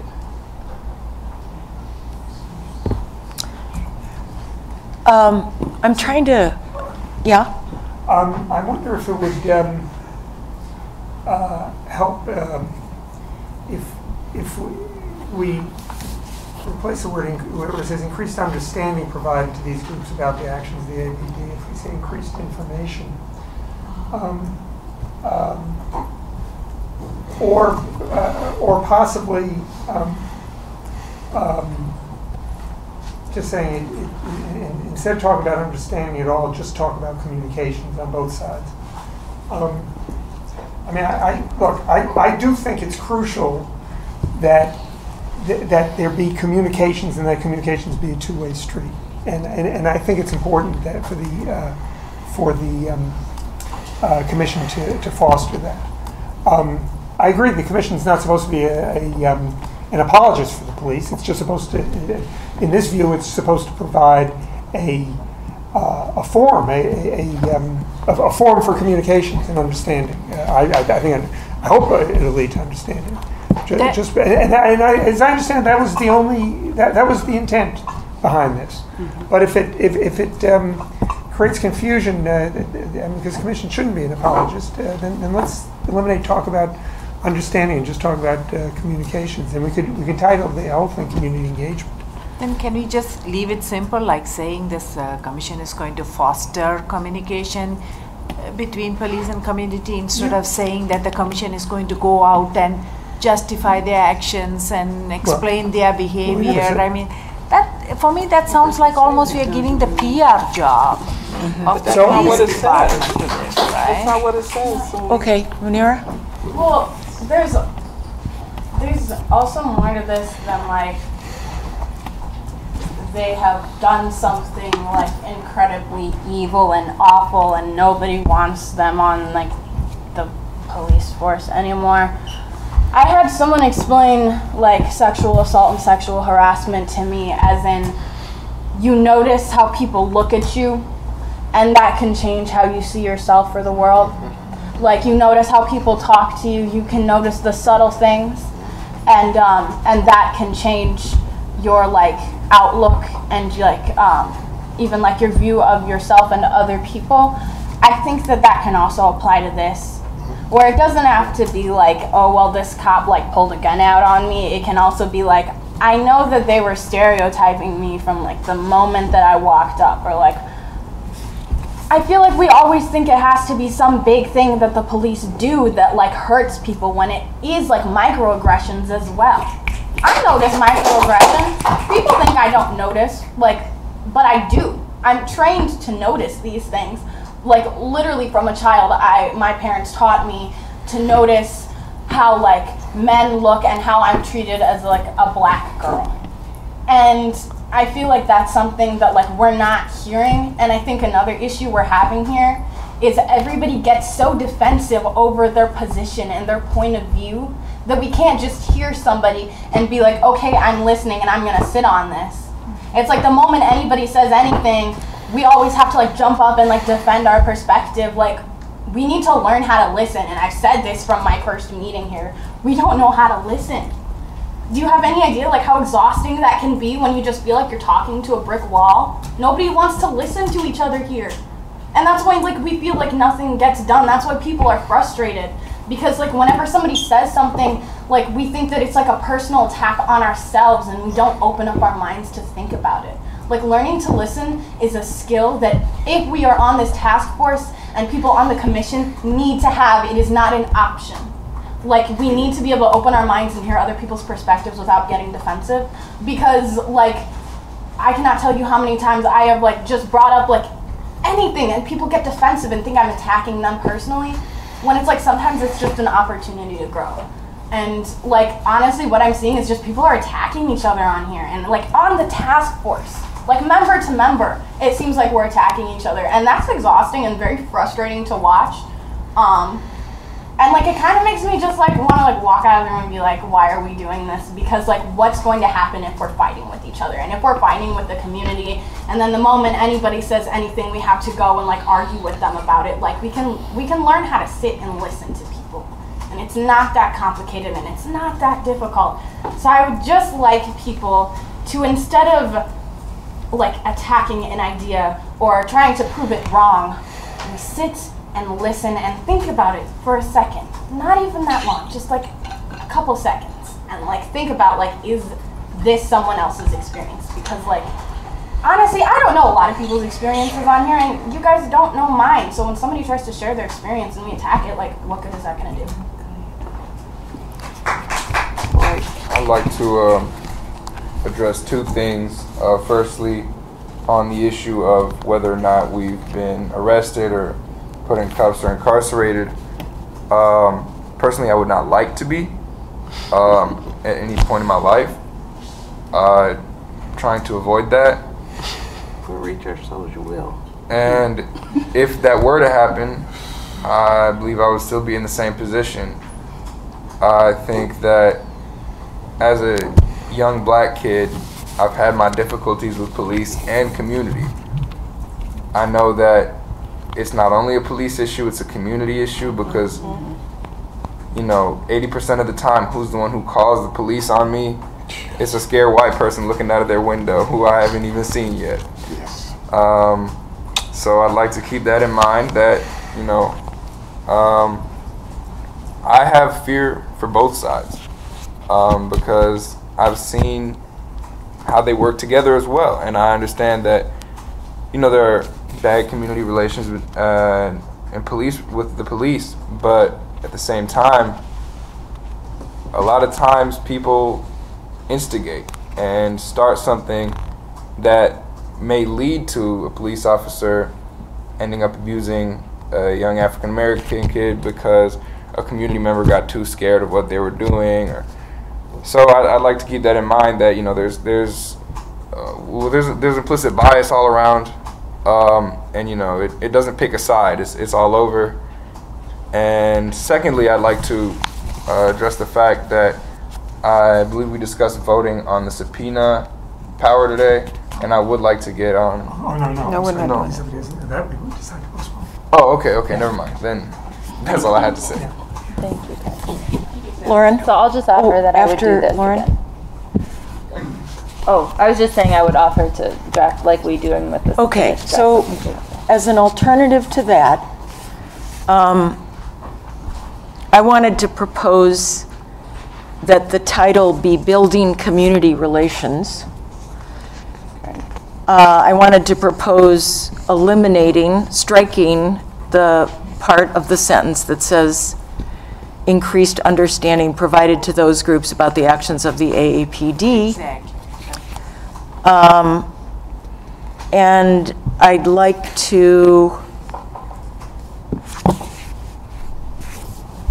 know if that is acceptable so that we can adopt it as a revision, but we can always revisit it with Lauren's additional thoughts at some point, because every part of the document we can revisit. So what is the feeling about that? The focus of this is not the police accountability part of the template. It is about how the commission will engage with the community. And what I've heard is that that's the important relationship to have. So it doesn't define the commission's relationship to the police. That probably exists somewhere else, and it can be developed somewhere else. But how about that as a way to go forward? That sounds good. Yeah, that sounds good to me. Do you want thumbs or what? Yeah, let's have thumbs. So can you just restate, the decision is that we're going to just rename The proposal is to change the name to Building Community Relations, to strike the part of the first paragraph that was suggested so that it reads, "It is crucial that there be increased understanding of the needs of these particular community groups by the AAPD." Period. Period. The commission shall be proactive in discharging its responsibilities of fostering better communications and understanding. You want to get rid of which in turn requires improved communications Yes. between all segments of the community and the people. Yeah, I think that if it's about community relations, then that goes then without saying. it's not needed. Totally fine. Yep. So, I guess I resist it because it sounds just one-sided. I mean, it just, and I understand what people are tending to feel, but I think there isn't, I'm not sure if there's anything in there that says what has been emphasizing about a chance to hear the other side. I mean, it seems to be focusing on just a one-sided communication that way, and that I think is unfortunate. I think I'd rather, if we're going to do something like that, is strike the whole first sentence and just say the community should be proactive in discharging its responsibilities of fostering better communications about policing issues, and just leave it ambiguous like that. Just talk about better communications and leave it like that. I just don't think a speaking about a one-sided communications is what we should be doing. Isn't it kind of equalizing a power imbalance in society? I mean, I think the whole point of the commission is to equalize a power imbalance. I do believe that. But I think that if people in the community don't hear what the police have to say, yeah, but how can you ever attack they're it? not saying, it says fostering better communications. I think what I'm troubled, and I think some of you are troubled, is saying that one sentence, and increased understanding provided to those groups about the actions of the AAPD. I don't think we should be doing that. I want to make sure that the way it's worded is that the police have a chance to say, yes, this is why. So we have a community meeting. Police is there. They're saying this is what happened at that school or at Blake Transit Center, and police are talking. So that comes under fostering. We don't need to go to Arrowwood and say, oh, they have to do this because they don't know which of you is the bad kid. And I don't feel we need to go and do the PR job. That's why I feel striking that sentence off, that we go out and those marginal groups, that we need to go and explain the actions of the AAPD. I really seriously think if we start doing that, it will really undermine our credibility, because they will see us as apologists or justifiers or whatever, especially when incidents happen. It wasn't meant that the commission will go out and explain. It was meant to give the police a chance to give their point of view. Okay. Same point, power dynamics. Go ahead. You said like the point of the commission is to equalize the power dynamic. The commission cannot do that. They do not have that power. It is not just about Ann Arbor. It is on a national level. It is about the fact that white people get listened to more than people of color, and then the fact that they are straight, cis, white men. They hold all the power without being a police officer. So we cannot, the commission does not hold the power to equalize the power dynamic. They need to be held accountable. There is a difference. And it is, I've said this multiple times, that we can't do that. It's more than just listening.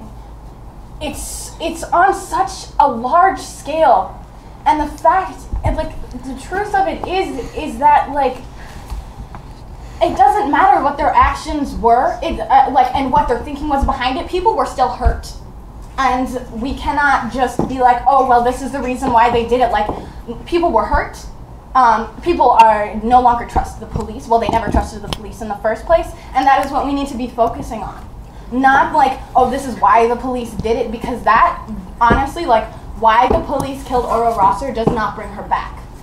And then the fact that, like, afterwards, and nobody talked about it, like she wasn't a human being and like she didn't die, like, it is so much more than just like the commission trying to equalize the power imbalance, because it won't hold that much power, because it's so much bigger than just Ann Arbor and just like, oh, if we hold them accountable. It's like, it goes so deep with race, goes so deep, and the fact that America is based off of white supremacy is something that we cannot ignore, and that the police are, like, the policing system is based off of white supremacy is something we cannot ignore. And male supremacy. So, Rich, you're bothered by my proposal. Well, because I feel that I mean, increased understanding of the needs of those particular community groups by the AAPD is an important sentence. Absolutely. And I feel that AAPD performing effectively and equitably to all segments is important. So I appreciate the shift from understanding as the word to information. I also believe, from looking at the whole template and what's envisioned, that there will be an enormous amount of increase of information that becomes available. That it's not just through this section, but it's through sharing reports, doing annual reports, collecting data, and all of that is through the relationship that the commission builds with the Ann Arbor Police Department. What I hear tonight, just as we put incident review as the primary function, is that the primary relationship building for the commission is with the community. So that's at the heart of what I'm proposing. It doesn't mean that things can't grow better over time and incrementally. But as Munira repeats, it's big, it's been going on a long time, and it's going to take a long time. But this is a first step. And I think it's a community issue. It's the city of Ann Arbor issue. It's not a police issue, as Munira said. The reason why Chaz is getting the police called on him is because white people are afraid of him in Ann Arbor. So somebody has to address that. And I don't know what other group is doing it, but I would like to see some group do it and address it in such a way that people are willing to look within themselves and see how they are adding to that problem. Because again, he wouldn't have the police called on him if the white person looking out the window wasn't scared. Yes. And just accepting that he's a member of this community who doesn't look like them. I think you raise a very real problem, and I think that what we are asking the commission to do and giving it the option to do can be addressed within that.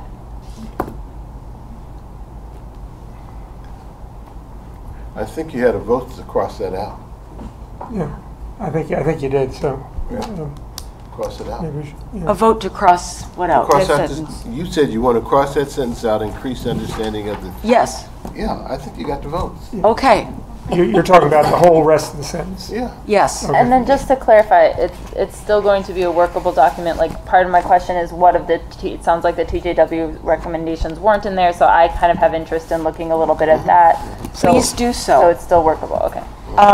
What about the changing of the name, the title? That's fine. Building community okay. relations. Yes. And can I ask, youth coordinator or youth liaison? Liaison. Liaison. And formerly incarcerated persons or persons who have had adverse interactions with the APD? Both. Both. I think both. Both. Both? Yeah. Okay, and what I would ask the community to give feedback on is if that listing under letter A is extensive enough, or if there is more that needs to be added. So please let us know. Okay.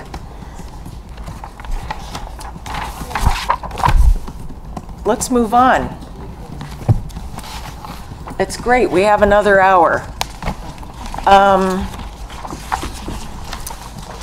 The next page is called Proposed Revisions 3.2. So it covers reports and recommendations concerning policies, practices, and compliance, and it's referring to the Ann Arbor Police Department. The term police-related policy means any policy or practice of the AAPD and any other policy or practice of the city or any of its agencies to the extent that it governs or otherwise bears on the work of the AAPD. The Commission is charged with the responsibilities for examining and assessing, according to such priorities as it may determine, all police-related policies and the degree of compliance with them, and of making reports with recommendations for improvements, including new policies as well as revisions to existing ones. Such reports and recommendations may concern without limitation A, recruitment, hiring, promotion, and union relations.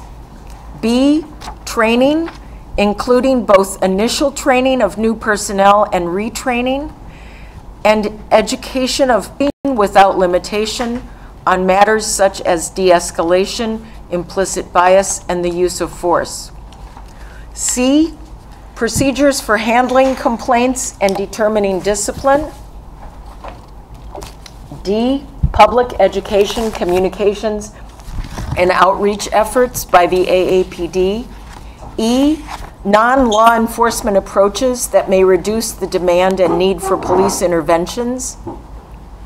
F, budget needs and allocation. And G, strategic planning.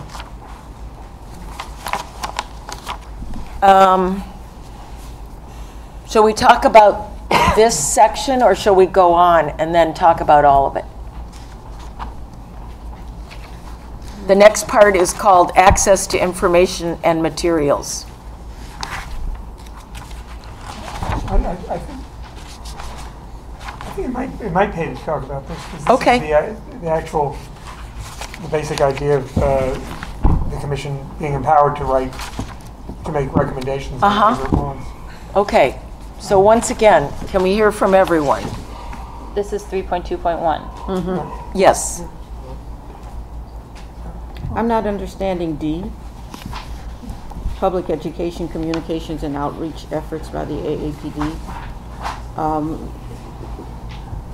So is the commission charged with looking at these particular things? Yeah, I mean, that's what it would be. We can make recommendations and reports concerning what the AAPD should do differently, what it may do. And that's actually one of the things that's highlighted in the resolution. So this is just enabling the commission to look at all policies and practices and make reports and recommendations on whatever it wants. Okay. And that includes saying, well, you're doing a rotten job here, you could do a better job, you should do more, you should do less, whatever. I mean, it would be the commission's recommendations. Can I just also mention the G, strategic planning? Yeah, I was going to ask that one too. So the resolution asked us to consider whether the commission and the police department should jointly agree to a strategic plan. And my personal view is that would be a mistake. If you're forcing an agreement, it would be dominated probably by the police department, which is full-time. And likely it would be meaningless. It would be a lot of pablum, I think. I think that really the commission needs to be separate from the police and I mean, I do agree with the position that at times it needs to be, there are going to be times where it's going to be adversarial, but it's got to be independent. And so I think it should take its own view of strategic planning. It might agree with the police department's strategic plan, it might not.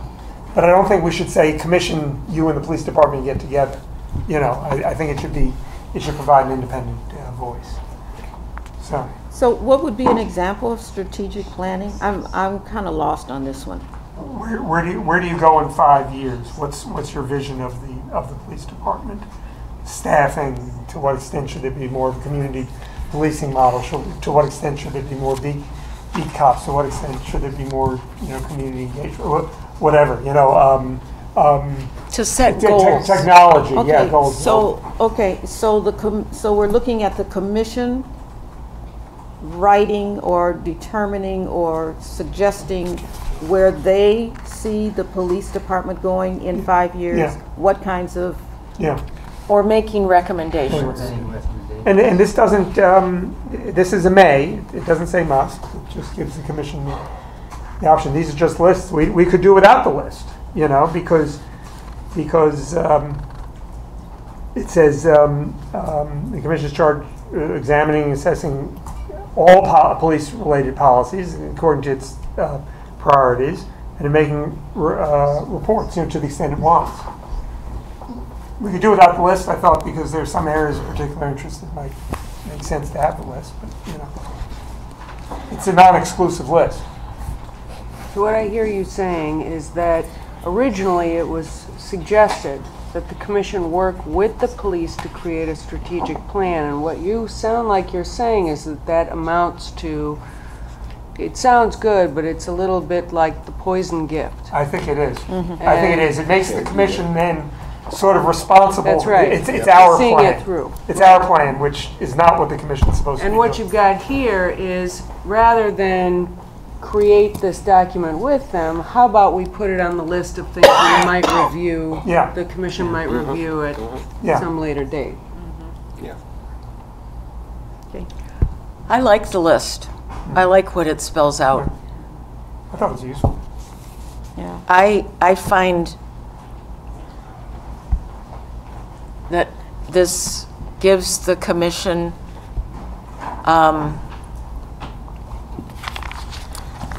a lot of ability to positively impact the department about the needs of the community. Mm-hmm.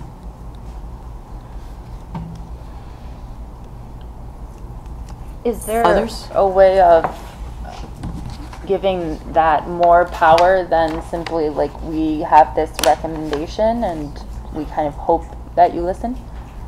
Or is there a way to... I think what this list is about is defining what police-related policy is. I don't know that this is this about? Yeah, the commission is charged with the responsibilities of examining, assessing, and according all police-related policies, and then making reports and recommendations for improvements. Right, which is in a different section, about what the job of the commission is, that it has to report on the things that it learns about and the things that it recommends, and that this is just sort of a definition paragraph. Well, this is saying, like, the commission can ask the police to change policies, right? Like, can ask the police to look at the policy and change it. So is there any, like, holding accountable to that change? Well, later on, 3.2.3.3 says, which is flipped over 2 pages, says that the reports ordinarily should be issued to the public, protecting confidential information. And then 3.2.4 provides that the responsible city officials shall respond within 30 days, stating the particularity, what they're going to do in response to the report, and if they're not accepting the recommendations, why not? And then if either the commissioner or the responding officer desires, the responding officer shall also discuss the matter with the commission in person. So that goes back actually to our second meeting where we said, what can we do to give the commission teeth if we're not making it effectively the board of directors of the police department? What we can do is to say it gets good information, it makes public reports, and it can demand that the city officials respond to it and engage. And if the public understands what the report is and the recommendation is that the commission is making, then the public can hold the city accountable for that recommendation. That's the importance of making the reports public.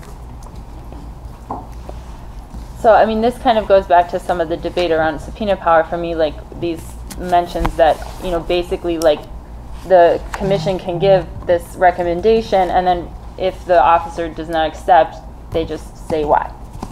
So it says that here, and, you know, as we're addressing like, oh, well, we need subpoena power in those cases, right? So I'm wondering what here gives power to any of these recommendations or policies if the officer can just not accept and explain why. Well, I mean, ultimately, I mean, the commission is not the body that runs the police force. I mean, so, you know, if we want to do something radically different, we could do it like some cities have a commission that's effectively the board of directors of the police force. We talked about that briefly, and I don't think there was much sentiment on the task force for it, and I think it's a political non-starter. I mean, ultimately, of course, the control is If other the city places council. do it, we could, right? Well, Detroit does. I'm not sure how much control they've got, but I mean you're talking then about a fundamentally different way of running things, which of course would require a charter amendment, which is a very unrealistic charter amendment because it's the police chief who controls by the charter. Police chief controls the department, and the city administrator supervises, and so this would be something fundamentally different. And look, the commission is composed of part-timers who are by nature amateurs, I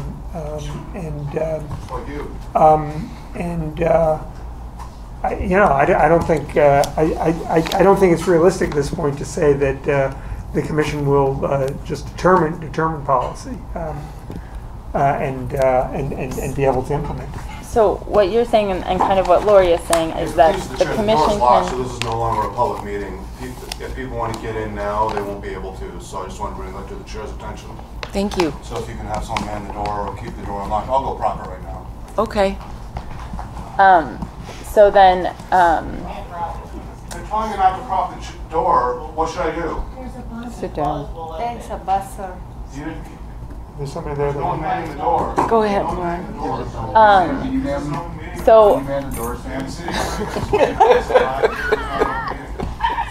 So if through collecting information, doing, you know, an investigation, taking complaints, then the commission has a policy recommendation, then we give that recommendation, and it really is just up to the police whether or not they want to. No, because you go to the city council. Look, ultimately, political power. And so then it comes down to like what happened to create this task force, the work of like tons of people being, you know, activists for 3-4 years for any change to take place in reality. Not necessarily. I mean, what you have is ultimately, city council has a day-to-day operation of the city. So if you have the commission making a well-considered report that the police chief rejects, then and even after discussion, then like anything else, it becomes a political issue that city council resolves. I mean, the commission the commission can easily present the matter to the council. But I mean, it would be a fundamentally different thing from what we've been discussing about for months if we had the commission basically running the police department. And as I say, it would require I think, an unrealistic charter amendment. I think running the police department is an extreme thing to say, just to say that there would be some power to the recommendations given by the commission. Well, if the power is we make a recommendation, it's not just a recommendation, we can implement it, then they're effectively running the police department. They're determining all policy.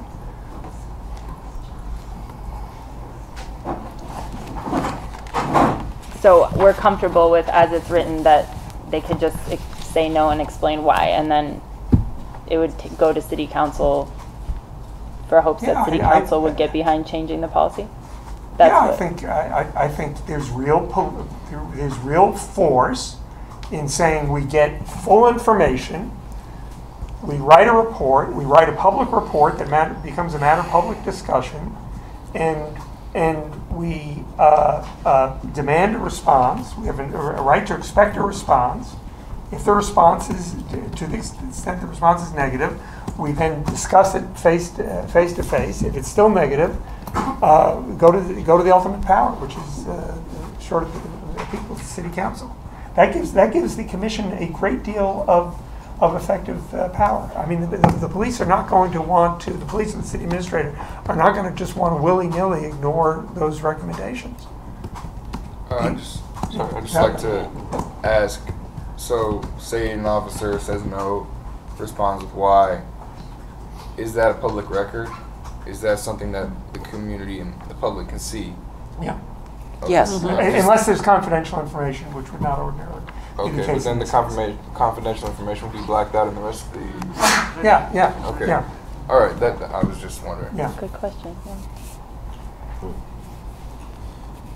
Are there any other comments about this?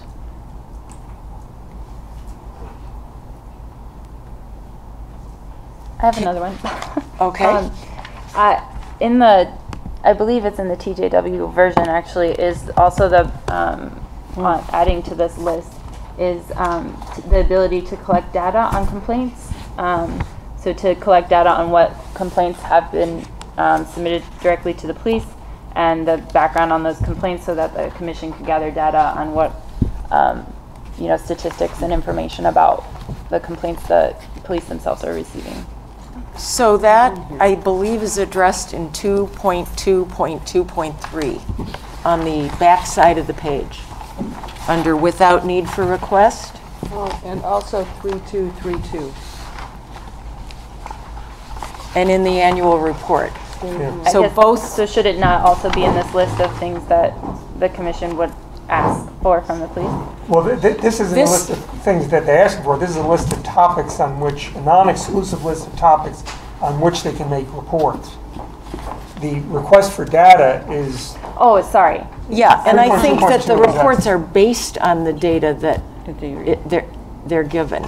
Right, sorry, okay, I might have confused myself. Okay. Well, shall we do an informal, well, wait. Shall we hear public comment on this section? Yes. Okay.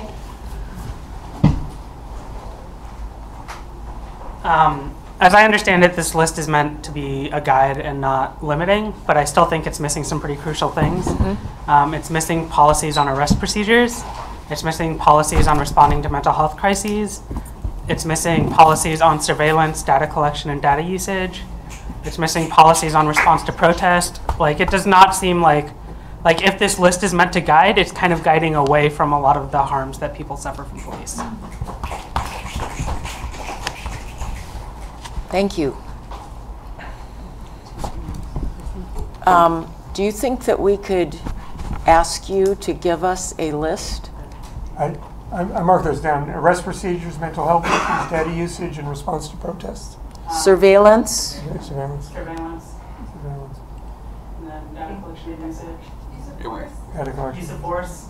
I think we have that. That is That's indicated. there. Yep.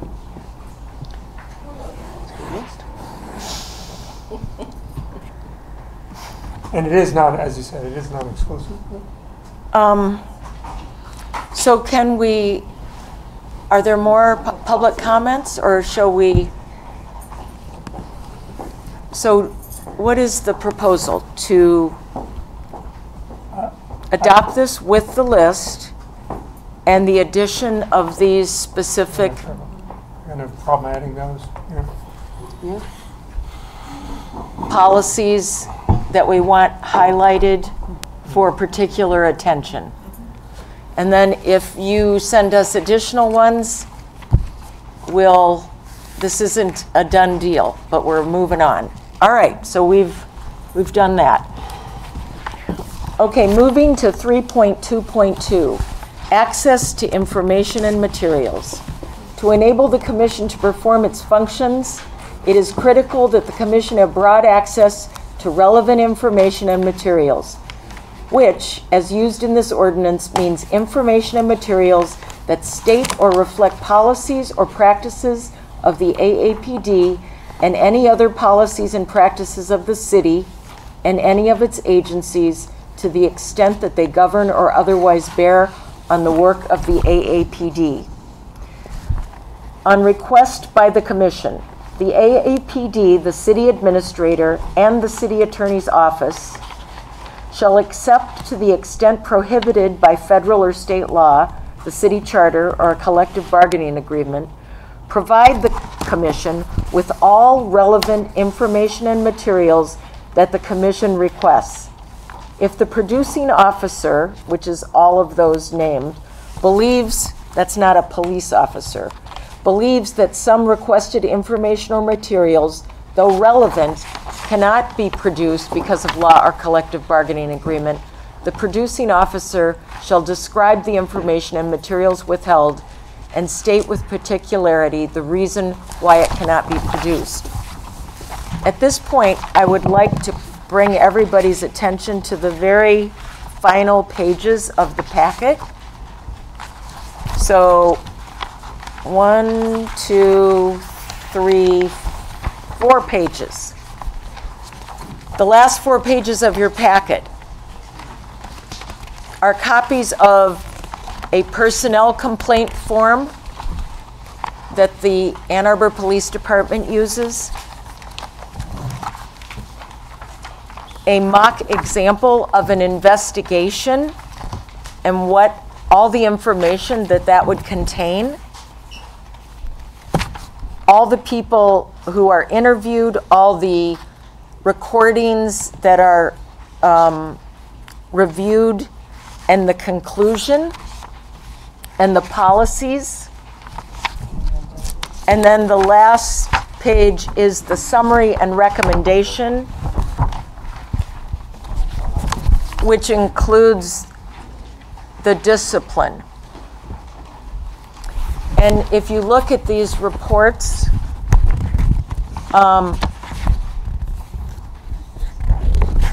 so we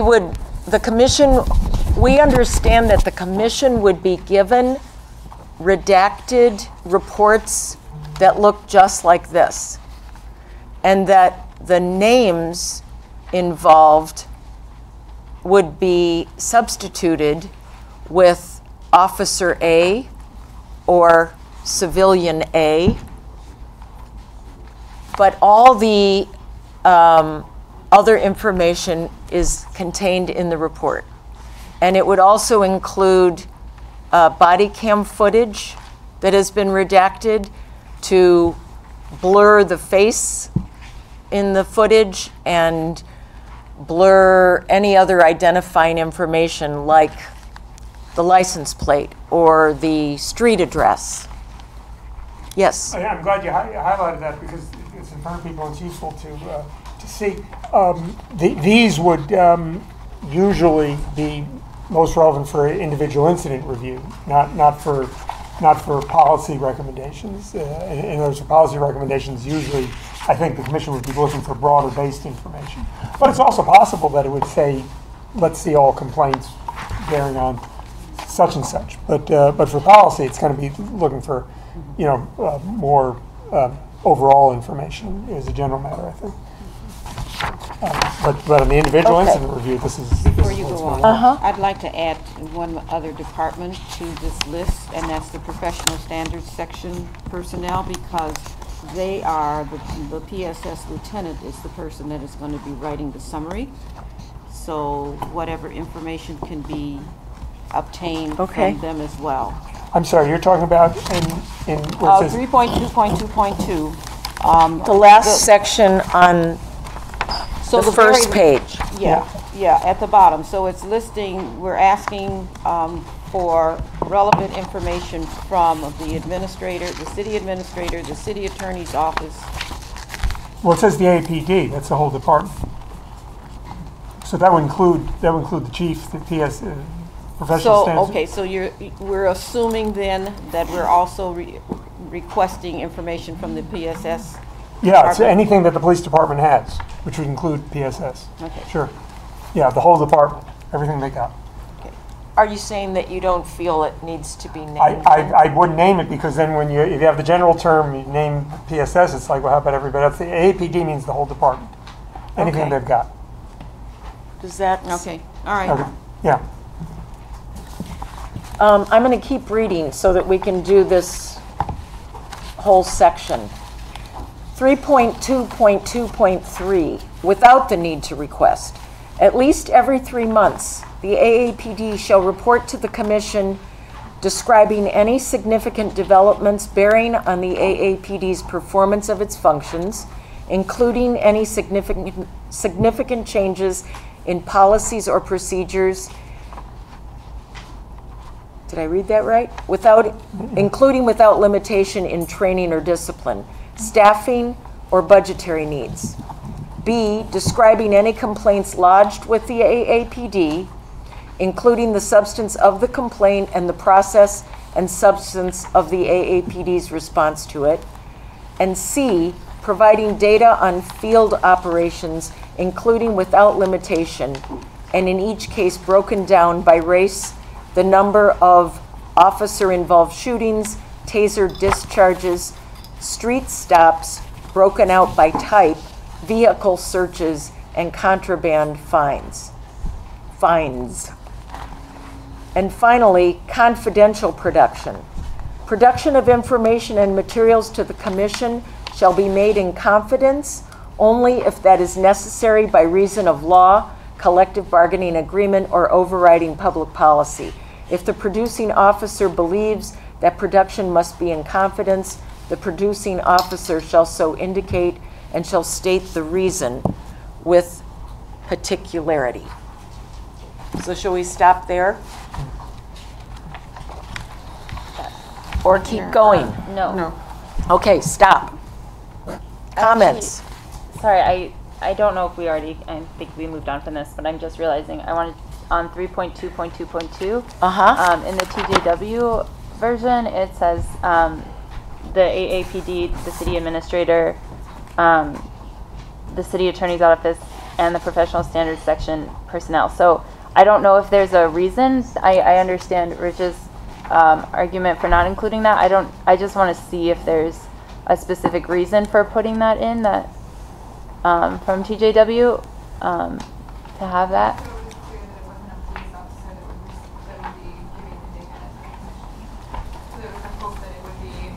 Including professional standards review personnel would mean a non-police officer would respond to that request.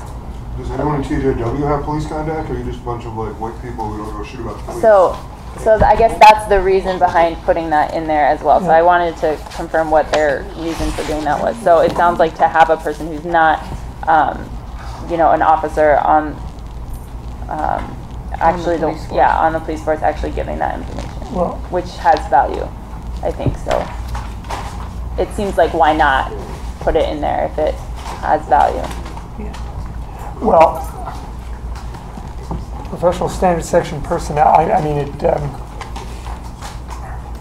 I'm a little confused if you mean personnel who are not police officers. That's the head of professional standards section is an officer, and the only other person is a rather low-level clerical staff. So I'm not sure.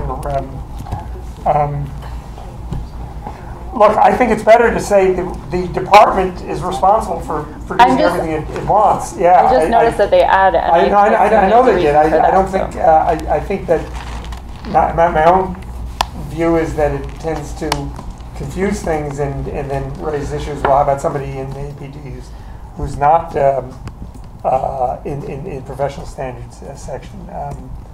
I think it's better the way it is. It's simple and it's all encompassing. It seems like a simple addition to me that might have an impact, so that would be my thought. Yeah, I think it confuses. Anything else? are we going back to everything else based on what we just read through? Right. Under access to information and materials.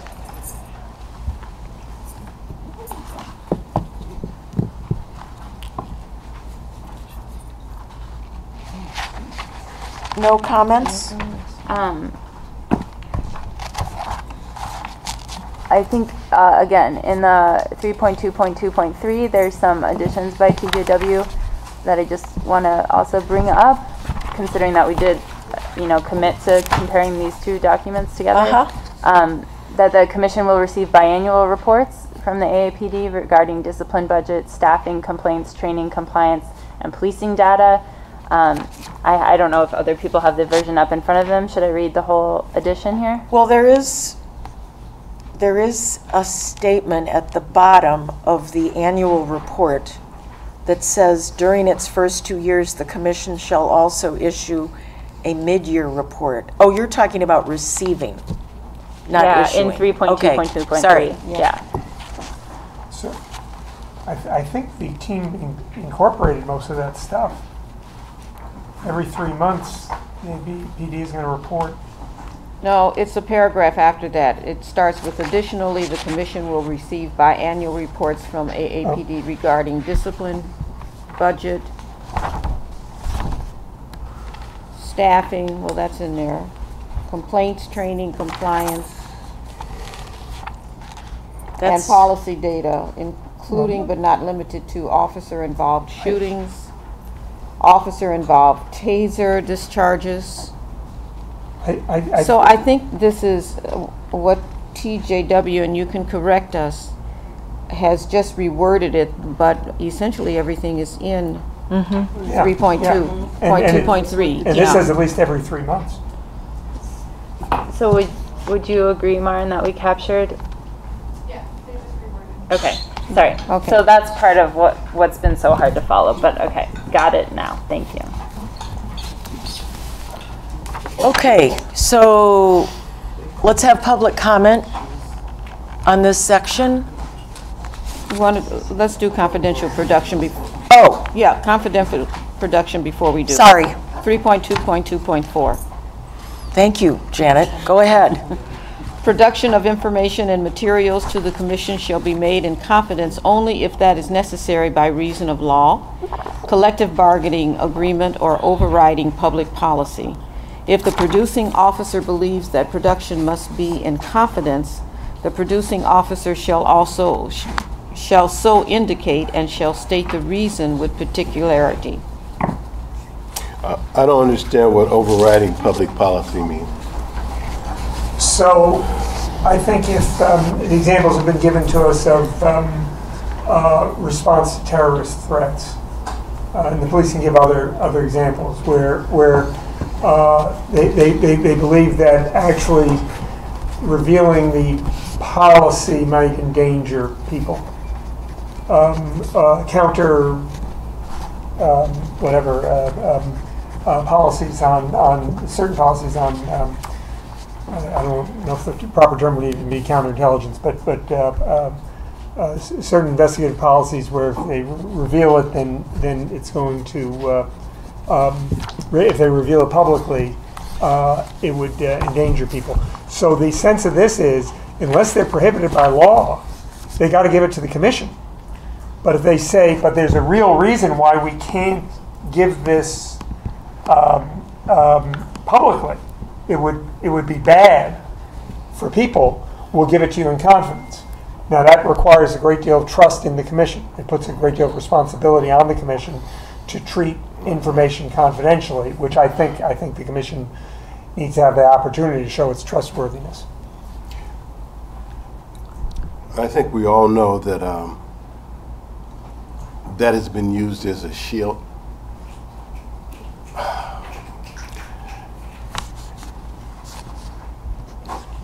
Forgive me for not having trust, but I don't. Well, so yeah. If there's a law stopping it, but if somebody simply says, well, for public policy because it might expose us to terrorism. Now, I'll tell you where I'm coming from. When I first started meeting with the previous, with Cito, who was then the police chief, we couldn't get any policies from him. None. Yeah. And that went on for a year and a half. So. And that was for public safety. Yeah. So. Can I emphasize this provision does not prevent the commission from getting information on grounds of public policy. But go back to 3.2.2. All these city people shall, except to the extent prohibited by federal or state law, charter, bargaining agreement, provide the commission with all relevant information materials that the commission requests. So the way this is worded, I'm ready for a period right there. yeah, okay. The way it's worded, the city can't say we won't give that to you because of public policy. Good. What the city That's can, what I don't want. Okay, yeah, they can't do that. What the city could do is say we're giving this to you, but it's got to be in confidence. Okay, and I should say to you too. Pardon me. Yeah. That when I was meeting with him, I was meeting as a human rights commissioner. I was not meeting as a private citizen. Yeah, no, I understand. So this says they've got to give it to you unless law stops them. And it's only if they say, but this is bad, we got to give it to you in confidence. It leaves that amount of room for judgment. Now, also, assuming we adopt something on arbitration, the question of whether it should be treated confidentially could be arbitrated. Okay. Isn't that your question though? By reason of law, what does that mean? Is that what you're asking, right? I don't know what that means. And like, how could that be interpreted? But then I don't want you to have to recite the whole book. By reason of law means that they say the law stops me from doing this. Right, which he's saying is used in ways that he doesn't trust. Am I getting this right? It's true. I mean, it's hard for me as a black man to trust. I'm sorry. Yeah. And it's not because of something I read in a book. Yeah. Look, I understand. I mean, law can be manipulated. People will make claims as to law that aren't good claims, but you can't demand that they give something over when they're legally prohibited from doing it. I don't want you to be on the defensive. I'm just telling you straight up. It's hard for me to trust. So, I mean. So far, the police have said they're eager to hand over information, and I know that anything that the police say will generate that. I think the HRC has been trying to collect data. Like, this is a current problem. Yeah. We're not talking hypothetical. Okay. But and I don't know why they wouldn't give it to the commission, but they say, at least with the incident reports, they're eager to, and also I should say, the city administrator told Lori and me that. Just this last week, that he believes that the commission should get any policies that would not put people in danger. Okay, now that's what he's saying. Okay. And who determines what puts people in danger? Well, so as I say, initially they're going to, but that's subject to debate. And if we have the arbitration provision, it would be subject to arbitration. Subpoena. Or the confidentiality probably wouldn't be, but if they say we can't produce it, period, that would be subject to subpoena or arbitration, assuming we have that. If they say we're producing it, but it's got to be confidential, I think probably just arbitration, because I don't think the subpoena would work. I think whatever, it would be subject to whatever mandatory procedures they provide. Okay. So I mean, Dwight, what is your feeling about it at this point with that explanation? I'm not surprised at the explanation that he gave.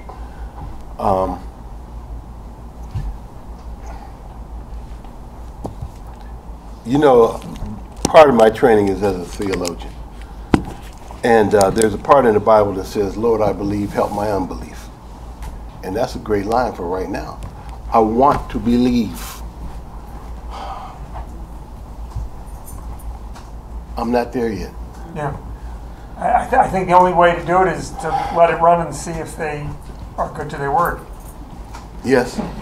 Well, isn't that the point of the ordinance, is to like ensure some powers that would ensure they're good to their word? It says you give over everything that you can, except when you can. Thank you. But maybe the question is, this saying reason of law is so broad. It's so, like, you could argue that for whatever. Well, there are a lot of laws is the problem. I mean, you know, there are a lot of laws and there may be other laws. I mean, they can't do what they're illegally prohibited from doing. That's what it's saying. We need to move on. It's an abiding frustration. Yeah. And but I would be happy to move on. Okay, so can we hear public comment on this section? I just have 2 questions. For where it says things can't be produced because of law or the collective bargaining agreement, I wonder if you all have a list of what those things are that would be redacted or wouldn't be allowed to be shared. Yeah, for now we do. You do? Just what I mentioned last week about FOIA. There is a specific section of FOIA that identifies all of the things that the police cannot give out by federal law. Okay, great, thank you. And then for 3.2.2.3, I'm wondering if we could add to that list the incidents involving mental health crisis. And also I'm wondering if trespass is included in any of the things that are listed here, or things like that, like citations or being read something that, like, I'm having trouble articulating, but I think you know what I mean. So that's just a question. Thanks. Okay. Thank you.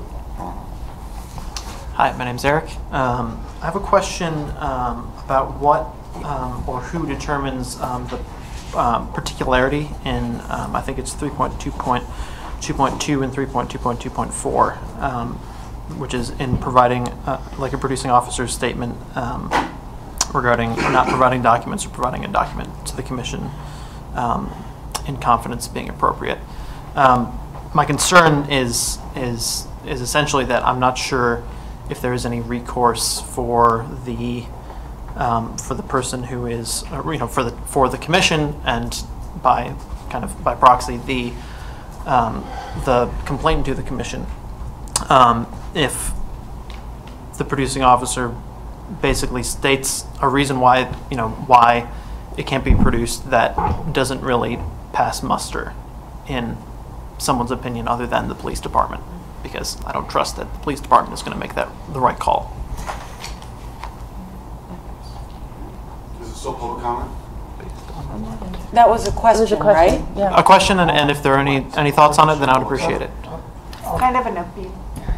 You mean like an appeal, like if you don't agree, like in a city, like if you don't agree with the FOIA, I think there's like a FOIA officer or something, like you can go to the city, like there's one other step that you can go to, right? So this doesn't have kind of an appeal. Well, that's where arbitration and subpoena would come in. Okay. Okay. I mean, those are. In fact, I mean, if I think what is most likely to yield to lead to the need to invoke one of those procedures, it would probably be a situation in which the city would say, "We're not going to give this to you," and they state a reason, and the commission says, "We don't think that's a very good reason," and they discuss it, and they're loggerheads. Then you go to the mandatory procedures. Thanks. Yeah, I actually have a comment, but my comment is just I was recently at the Human Rights Commission and I tried to ask the chair a question, and the chair told me that I could not ask a question and she wouldn't answer it. So I just want to thank the advisory task force for being so open in your format and letting people ask questions during public comment. Thank you very much. Evening, everyone. Thank you for giving us various public comments throughout the evening so we can address issues as they come up. I'd like to return to Dwight's question and then perhaps build off what others have said. And I'm thinking maybe I have a case that will help. So in these questions of 3.2.2.4 and then also in 3.2.3.3, I think the question of overriding public policy should be deeply interrogated by the task force. And the cases I'm thinking of, there's a large Human Rights Watch investigation about Muslim entrapment cases all over the country, particularly young men in Minnesota. There was a case in Rochester, New York. the city of New York, including the city university, colluded with the New York City PD to surveil Muslim men at the city university. So that would be a case of overriding public policy that actually is deeply harmful, racist, involves racial profiling on a mass scale, and the entrapment and incarceration of people in federal prison for long periods, that they essentially cases they cannot escape. So I would join Dwight in his concern that actually this language is much too broad and could be used to cover up for ways in which community members, citizens, non-citizens, whoever are surveilled in this community, and the police would not, they would essentially be able to say that for public safety they don't have to reveal this information. So I would encourage you all to return to this.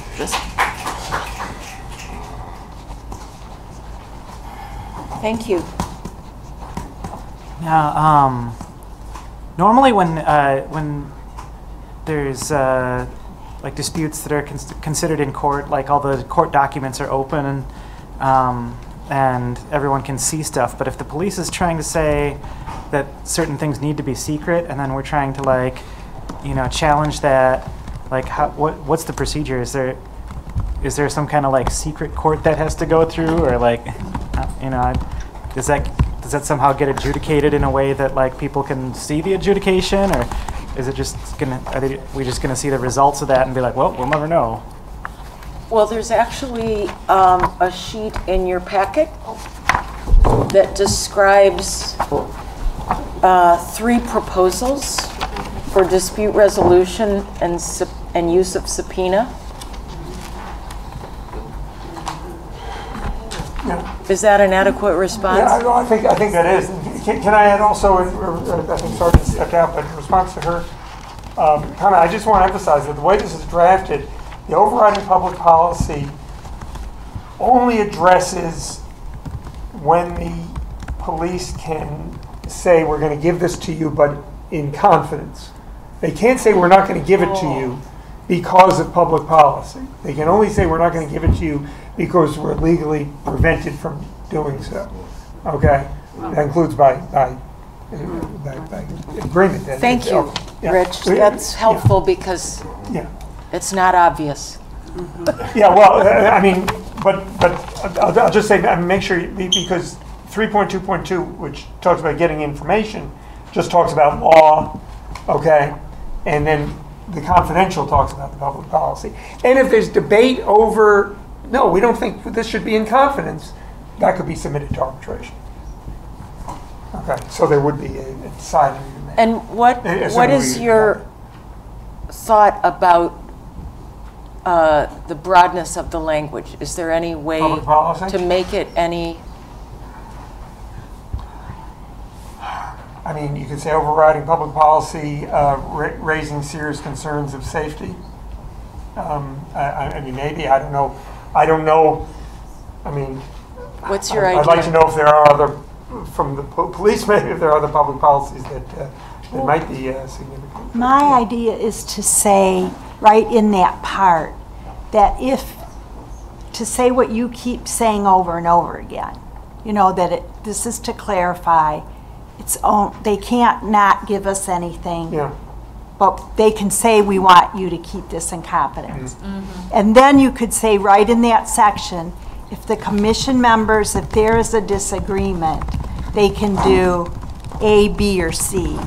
And one thing to me would be like, okay, the commission members just would have to have the courage to say, we're not going to keep this confidential because this is, you know, that's always an option. But, I mean, you could probably have some other things you could say. But just to say it there to remind. Yeah, well, and another thought I have is with Sergeant's example of the Muslim entrapment, that is clearly an example of what you're describing, Dwight. And that could be placed in the supplementary report so that council, in looking at the document, and the commission in looking at the document, whatever its final form will be, has that as a reference. So truly understands the complexity and the fear that it not be used as a justification for something that is so heinous. Yes?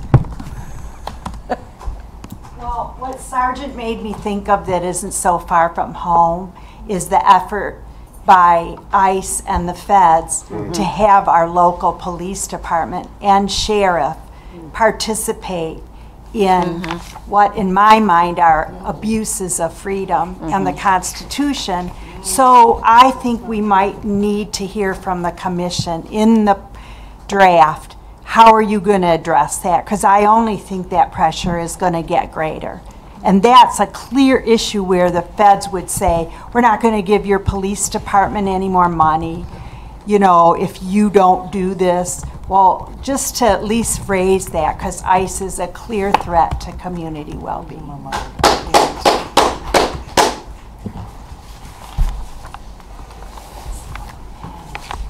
Hello, my name is Etta Heisler.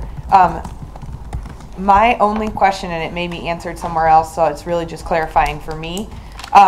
In 3.2.2.1, I love this. It's such a throwback to when I went to socialist camp, and this is exactly how we wrote our policies. Anyway, I'm wondering about the word relevant information, the words relevant information, and how we're defining relevant information. And I understand that what comes after the dash, which as used in this ordinance means information and materials that state or reflect policies or practices of the AAPD, blah, blah, blah. I understand that that's defining it, but what happens when we see something that's happening that is cultural, or the commission is observing a practice that isn't written down and is saying, hey, this is happening, we're seeing reports of this happening, but it's not something that's written down, and AAPD says that's not our policy or practice? Where are we just making sure that there's a check around that, and also around relevant information? So I just don't understand totally how this works and how we're making sure that in the past, we've definitely seen examples of when people say, hey, you're profiling, and people say, well, it's in our policy explicitly not to profile, so actually that's not our practice. So is there another place that's addressing that here? And my concern is when the commission says this is relevant and the AAPD or the city says actually that's not relevant, how that's resolved. And it may be that that's through subpoena or through arbitration, but I'd just like some clarity around that. Yeah. So it's a very very interesting question. I think it says information materials that state or reflect policies or practices. And practices are not necessarily policies. Okay, so if the commission says we want to find out information about what you're doing, not simply about what your stated policy is, that's covered. Yeah, so maybe I should have. So what you're saying is then in those cases, the commission says, we understand you don't have that written down, but our information reflects that this is a practice that you're doing, and you have to give us that information. Yes. Okay, great. Thank you for that. Any more public comment on this great section? So can I just say that, taking the comment, I think it might be useful to throw in a clause. I mean, I can draft something about that, just stating explicitly that the public policy thing only applies to the question of whether the production should be confidential, not to the question of whether it should be produced. I mean, we can say that explicitly, and also maybe add language just referring to the dispute resolution portions, which we'll presumably adopt. Any disputes. If the task force thinks that's a good idea, you can certainly add language to that. Okay. Is there anything else we would want to do to this section before we take an informal vote?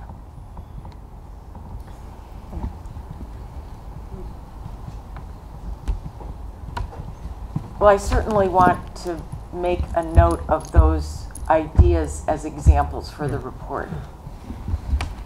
And I've typed those in here in lay language in this version, so that can be put into additional wording. just Okay. from this document that I'm editing. So are we in favor of adopting this and moving on? Yep. Great. With those inclusions. Okay. So issuance of reports. Special reports. The commission shall issue a special report at any time it deems appropriate concerning any police-related policy. Such a report may assess the degree of compliance with the policy, and it may make recommendations for improvements. Such recommendations shall be addressed as appropriate to the AAPD, the city administrator, the city attorney, and head of any city agency or the city council. Annual report. The commission shall issue an annual report. This report shall A, summarize the commission's activities over the past year, B, state aggregate data on the number and types of complaints received, the geographic areas where complaint incidents occurred, C, state to the extent known aggregate data, demographic data on complainants, D, summarize recommendations made by the commission and responses by the city and officials, including the extent to which the recommendations were accepted and implemented to its reports. In its reports. In its reports. In E, summarize the commission's requests. Oh. I want that report more than once a year. Right. Do you want it to always be more than once a year, or as it's stated at the end, in the first 2 years, it shall also issue a mid-year report? It sounds like what I wrote, so I'm easy with it. It is exactly what you wrote. I'm sorry, the to its reports, I think that language somehow is extraneous. I think that's just to which the recommendation was accepted and implemented. I think that's all. Okay, Yeah. so there's a typo? You made a typo also? I've been known to do it. No, say it isn't so. Okay, so That was what mine, are not you enough. wanting us to adjust I think just here? the to its reports language is Which line? at the end of D. At the end of D. To its reports. Okay. I think that's extraneous. All right, so E, summarize the commission's requests for information and the responses to such requests by the city and officials, and F, its plans for the following year. The annual report may also make recommendations for improvements in police-related policies and compliance. If the commission believes that amendments to this ordinance would help make it more effective, it shall make appropriate recommendations.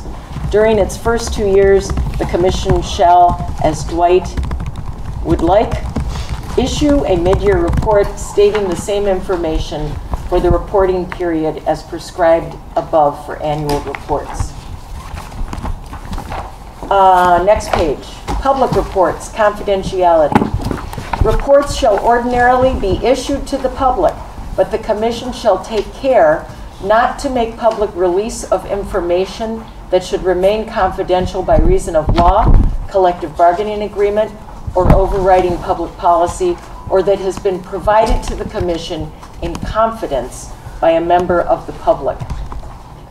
And lastly, response to recommendations. If a report issued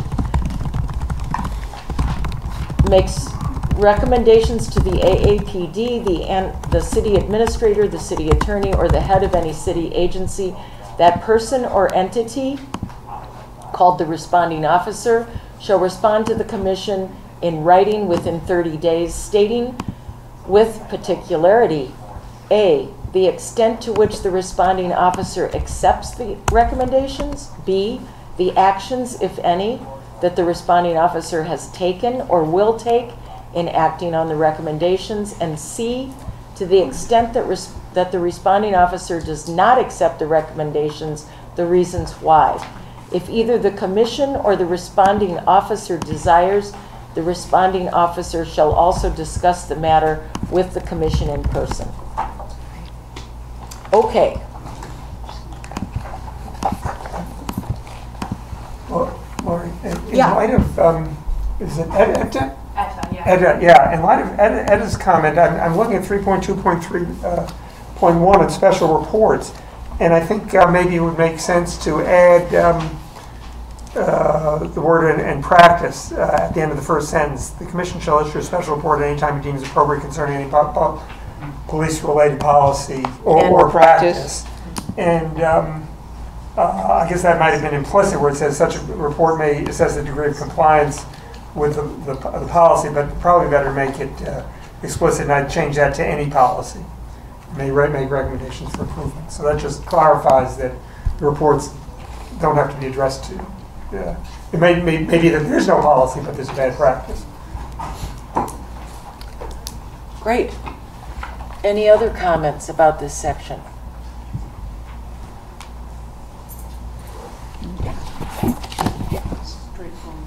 Pretty straightforward. Okay, public comment. Well? Oh, okay. The response to the recommendations, I think it would be a good idea if it was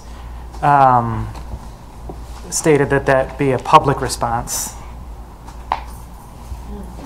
Oh, so where does that happen? So, yeah. So the public report is issued, and then the public response. So I think we can say that the response should be public except to the extent, the response and the discussion should be public except to the extent necessary to protect confidential information. But that comes in the public report's confidentiality. But it's Jeff, right? Ryan, I'm sorry. They made you Jeff. Ryan's talking about 3.2.4, the response to the recommendation. In other words, the city's response, and then the discussion afterwards. There's nothing in there right now saying that those should be public, and I think that's perfectly appropriate to say that they should be public unless needed to protect confidentiality. Anything else? Holy moly. Okay, let's go to proposed revision of 3.4. It's at the bottom. 2 minutes and 10. Oh, but let's finish this. just one paragraph, yes. Oh, last paragraph. Yeah. Okay. Are you with me? Yep. Can we do this? Yes. Okay. What is this? 3 point what? It's at the very 3.4, bottom, consultation. 3.4, consultation on leadership. When there is a vacancy in the position of the police chief, the city administrator shall consult with the commission early in the process of recruiting a new chief, and the commission shall organize public sessions to discuss needs for the position. Finalists for the position shall meet with the commission or its members and with the public, provided that, so long as the fact of the candidacy is confidential, the meeting with the commission or its members shall be closed and no public meeting shall be held. The city administrator shall consult with the commission before making a recommendation to the city council. The commission may state to the city council whether or not it agrees with the recommendation and give reasons why. The city administrator may choose to use a similar procedure in hiring other senior leadership of the AAPD. In light of the city administrator's supervisory role over the police chief and therefore over the AAPD, the city council shall also consult the commission in selection of the city administrator. Okay. Comments from up here? Can I just say, I mean, the idea for this was, I want to give credit, was first suggested by the city administrator, Howard Lazarus, who said that he wanted to involve the commission early in the selection of the police chief. He then said that he felt the particulars of this maybe were confined his authority in a way that was inappropriate because he's responsible for making the recommendation to the city council. I don't think it really confines him except to say, you know, do this early in the process and have these meetings. So I don't think it would be considered a charter violation. Any other comments? Public comment? I just want to take us back to the last recruitment and hiring of the police chief. Dwight will be easy for him to go back there with me. And what I don't like about this is it says shall consult, and I would like it to say shall be required to include the commission in the process to the point where they have a role in reviewing the strategic plan for recruitment, so they can't say they didn't have good candidates, because the last time it was all flawed from the very beginning. They hired a firm, the description didn't have anything about community engagement or about the problems. One of the candidates was brought from a suburb in Texas, and when another person, Dr. Xiaowen Lo, and I went to the reception and asked him a question and told him about the Ora Rosser killing, he said, "Is there racism in Ann Arbor?" And he was not kidding. So I just think the language in here needs to be stronger. It needs to say shall require the involvement of the commission, the review of the commission of every step, including the job description, where it's going to be posted, or somebody from the commission who knows how to do that. Thank you. Some of us are in favor of striking this section altogether. Personally, I'm more interested in being able to hold the police chief accountable than I am interested in being able to pick the police chief. I'm worried that creates a kind of complicity in harms that the police chief might enact on the greater Ann Arbor community. And that also creates a less independent commission. I'm also worried about the potential of the police to say, well, you helped us pick the police chief, and now it's fine that our police chief is a piece of shit.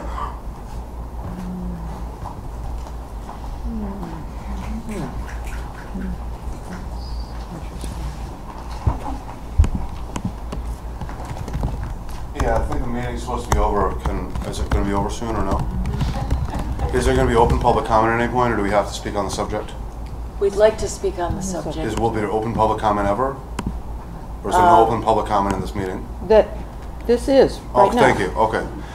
I think I brought it to the attention of one task force member. A police officer threatened to arrest me for little to no reason, just because I was expressing my opinion the day before the Petersburg dog.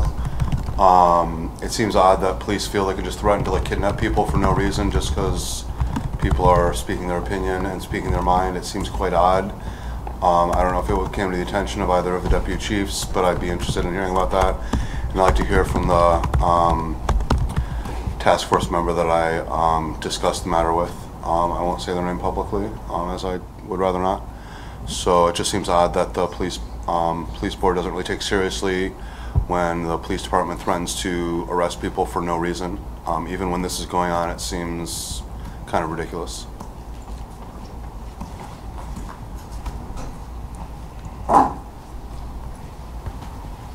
Wow.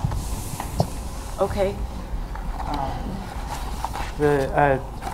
What's the deal with confidential candidacies? Are we, I don't know. Would we be hiring somebody and not letting people know that? No, but at some point in the process, it may be that the candidacy is confidential early on. Later on, it wouldn't be. But early on, people may come up and not want their home department to know, so it may be that early on it's confidential. Thanks for that explanation.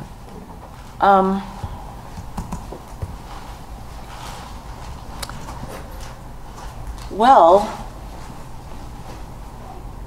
this is an interesting experience of thinking that something that is empowering could actually be problematic. Always.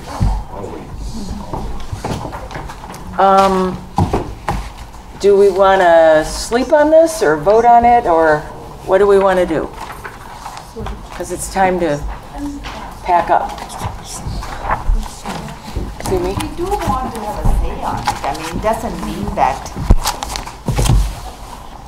there are so many other factors, right? It's not like it's the commission that hires the police chief. We are one of the factors. So I think we'll rather have a say. I mean, if there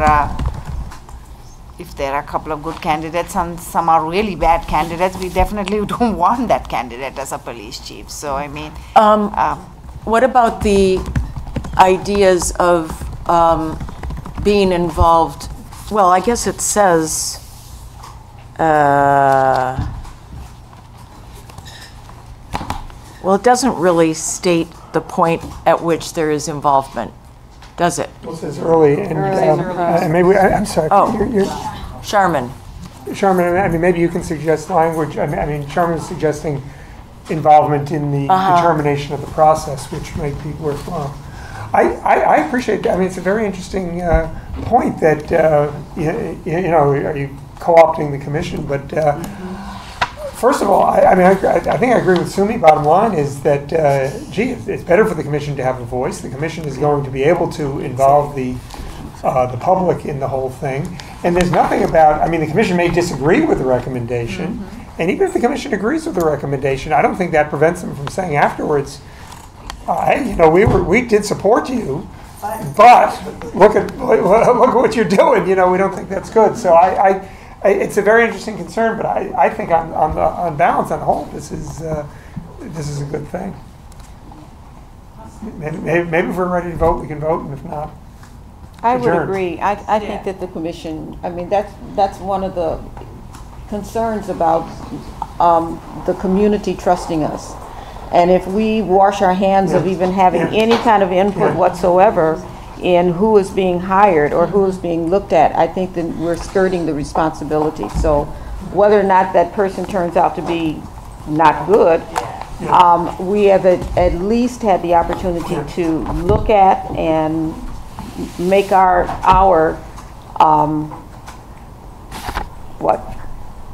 feelings known, not feelings, but what our thoughts are about who's being hired or who at least is being interviewed, who's being looked at. And we have some the commission would have its own requirements for a police chief, the kinds of things based on the community's input on what we want that police chief to look like. I move that we vote, and if we're not ready to vote, then we adjourn. Okay, and before we adjourn, I would just like everybody to hold on to this agenda packet because we'll be using it on August the 16th because it contains the 2 items that will be first off on the agenda. So please bring it back. If you're coming back, bring it back. Or if you're not coming back, leave it here and we'll reuse it. And I have a comment about, so somehow, I don't know, Lori, how we misfired here, but what was actually gone over, like this version, is not what I got in either of the emails. So I've been editing in what is an old version, and that became apparent to me partway through. So what I need is just to get like this via email. Sure. And then I'll put what I've been editing into that. So I'll just tell you all that that's going to be delayed a little bit, but I should be able to do that by tomorrow. So there will be a Google Doc that has track changes, including some comments and of everything we talked about tonight. And going forward, I'd like for any of the task force members who do any editing of the template to use this document. And it will track all the changes, and if anyone needs help knowing how that goes, I'm happy to show you how it works. Okay, so are we proposing a vote on this with? Thumbs vote. Yeah. Okay. You're talking about what Lauren just suggested about version control, which no, we're talking about 3.4. Oh yeah. I can vote on it. Yeah. Okay. I would like to include, I'm sorry, I don't know your... I'll send you some stuff. Okay. I think her verbiage, the addition, would be very... With that, yeah. All right. Vote 3-4. We did it. Yep. We really made headway. Oh. Woohoo! Thank you, everyone.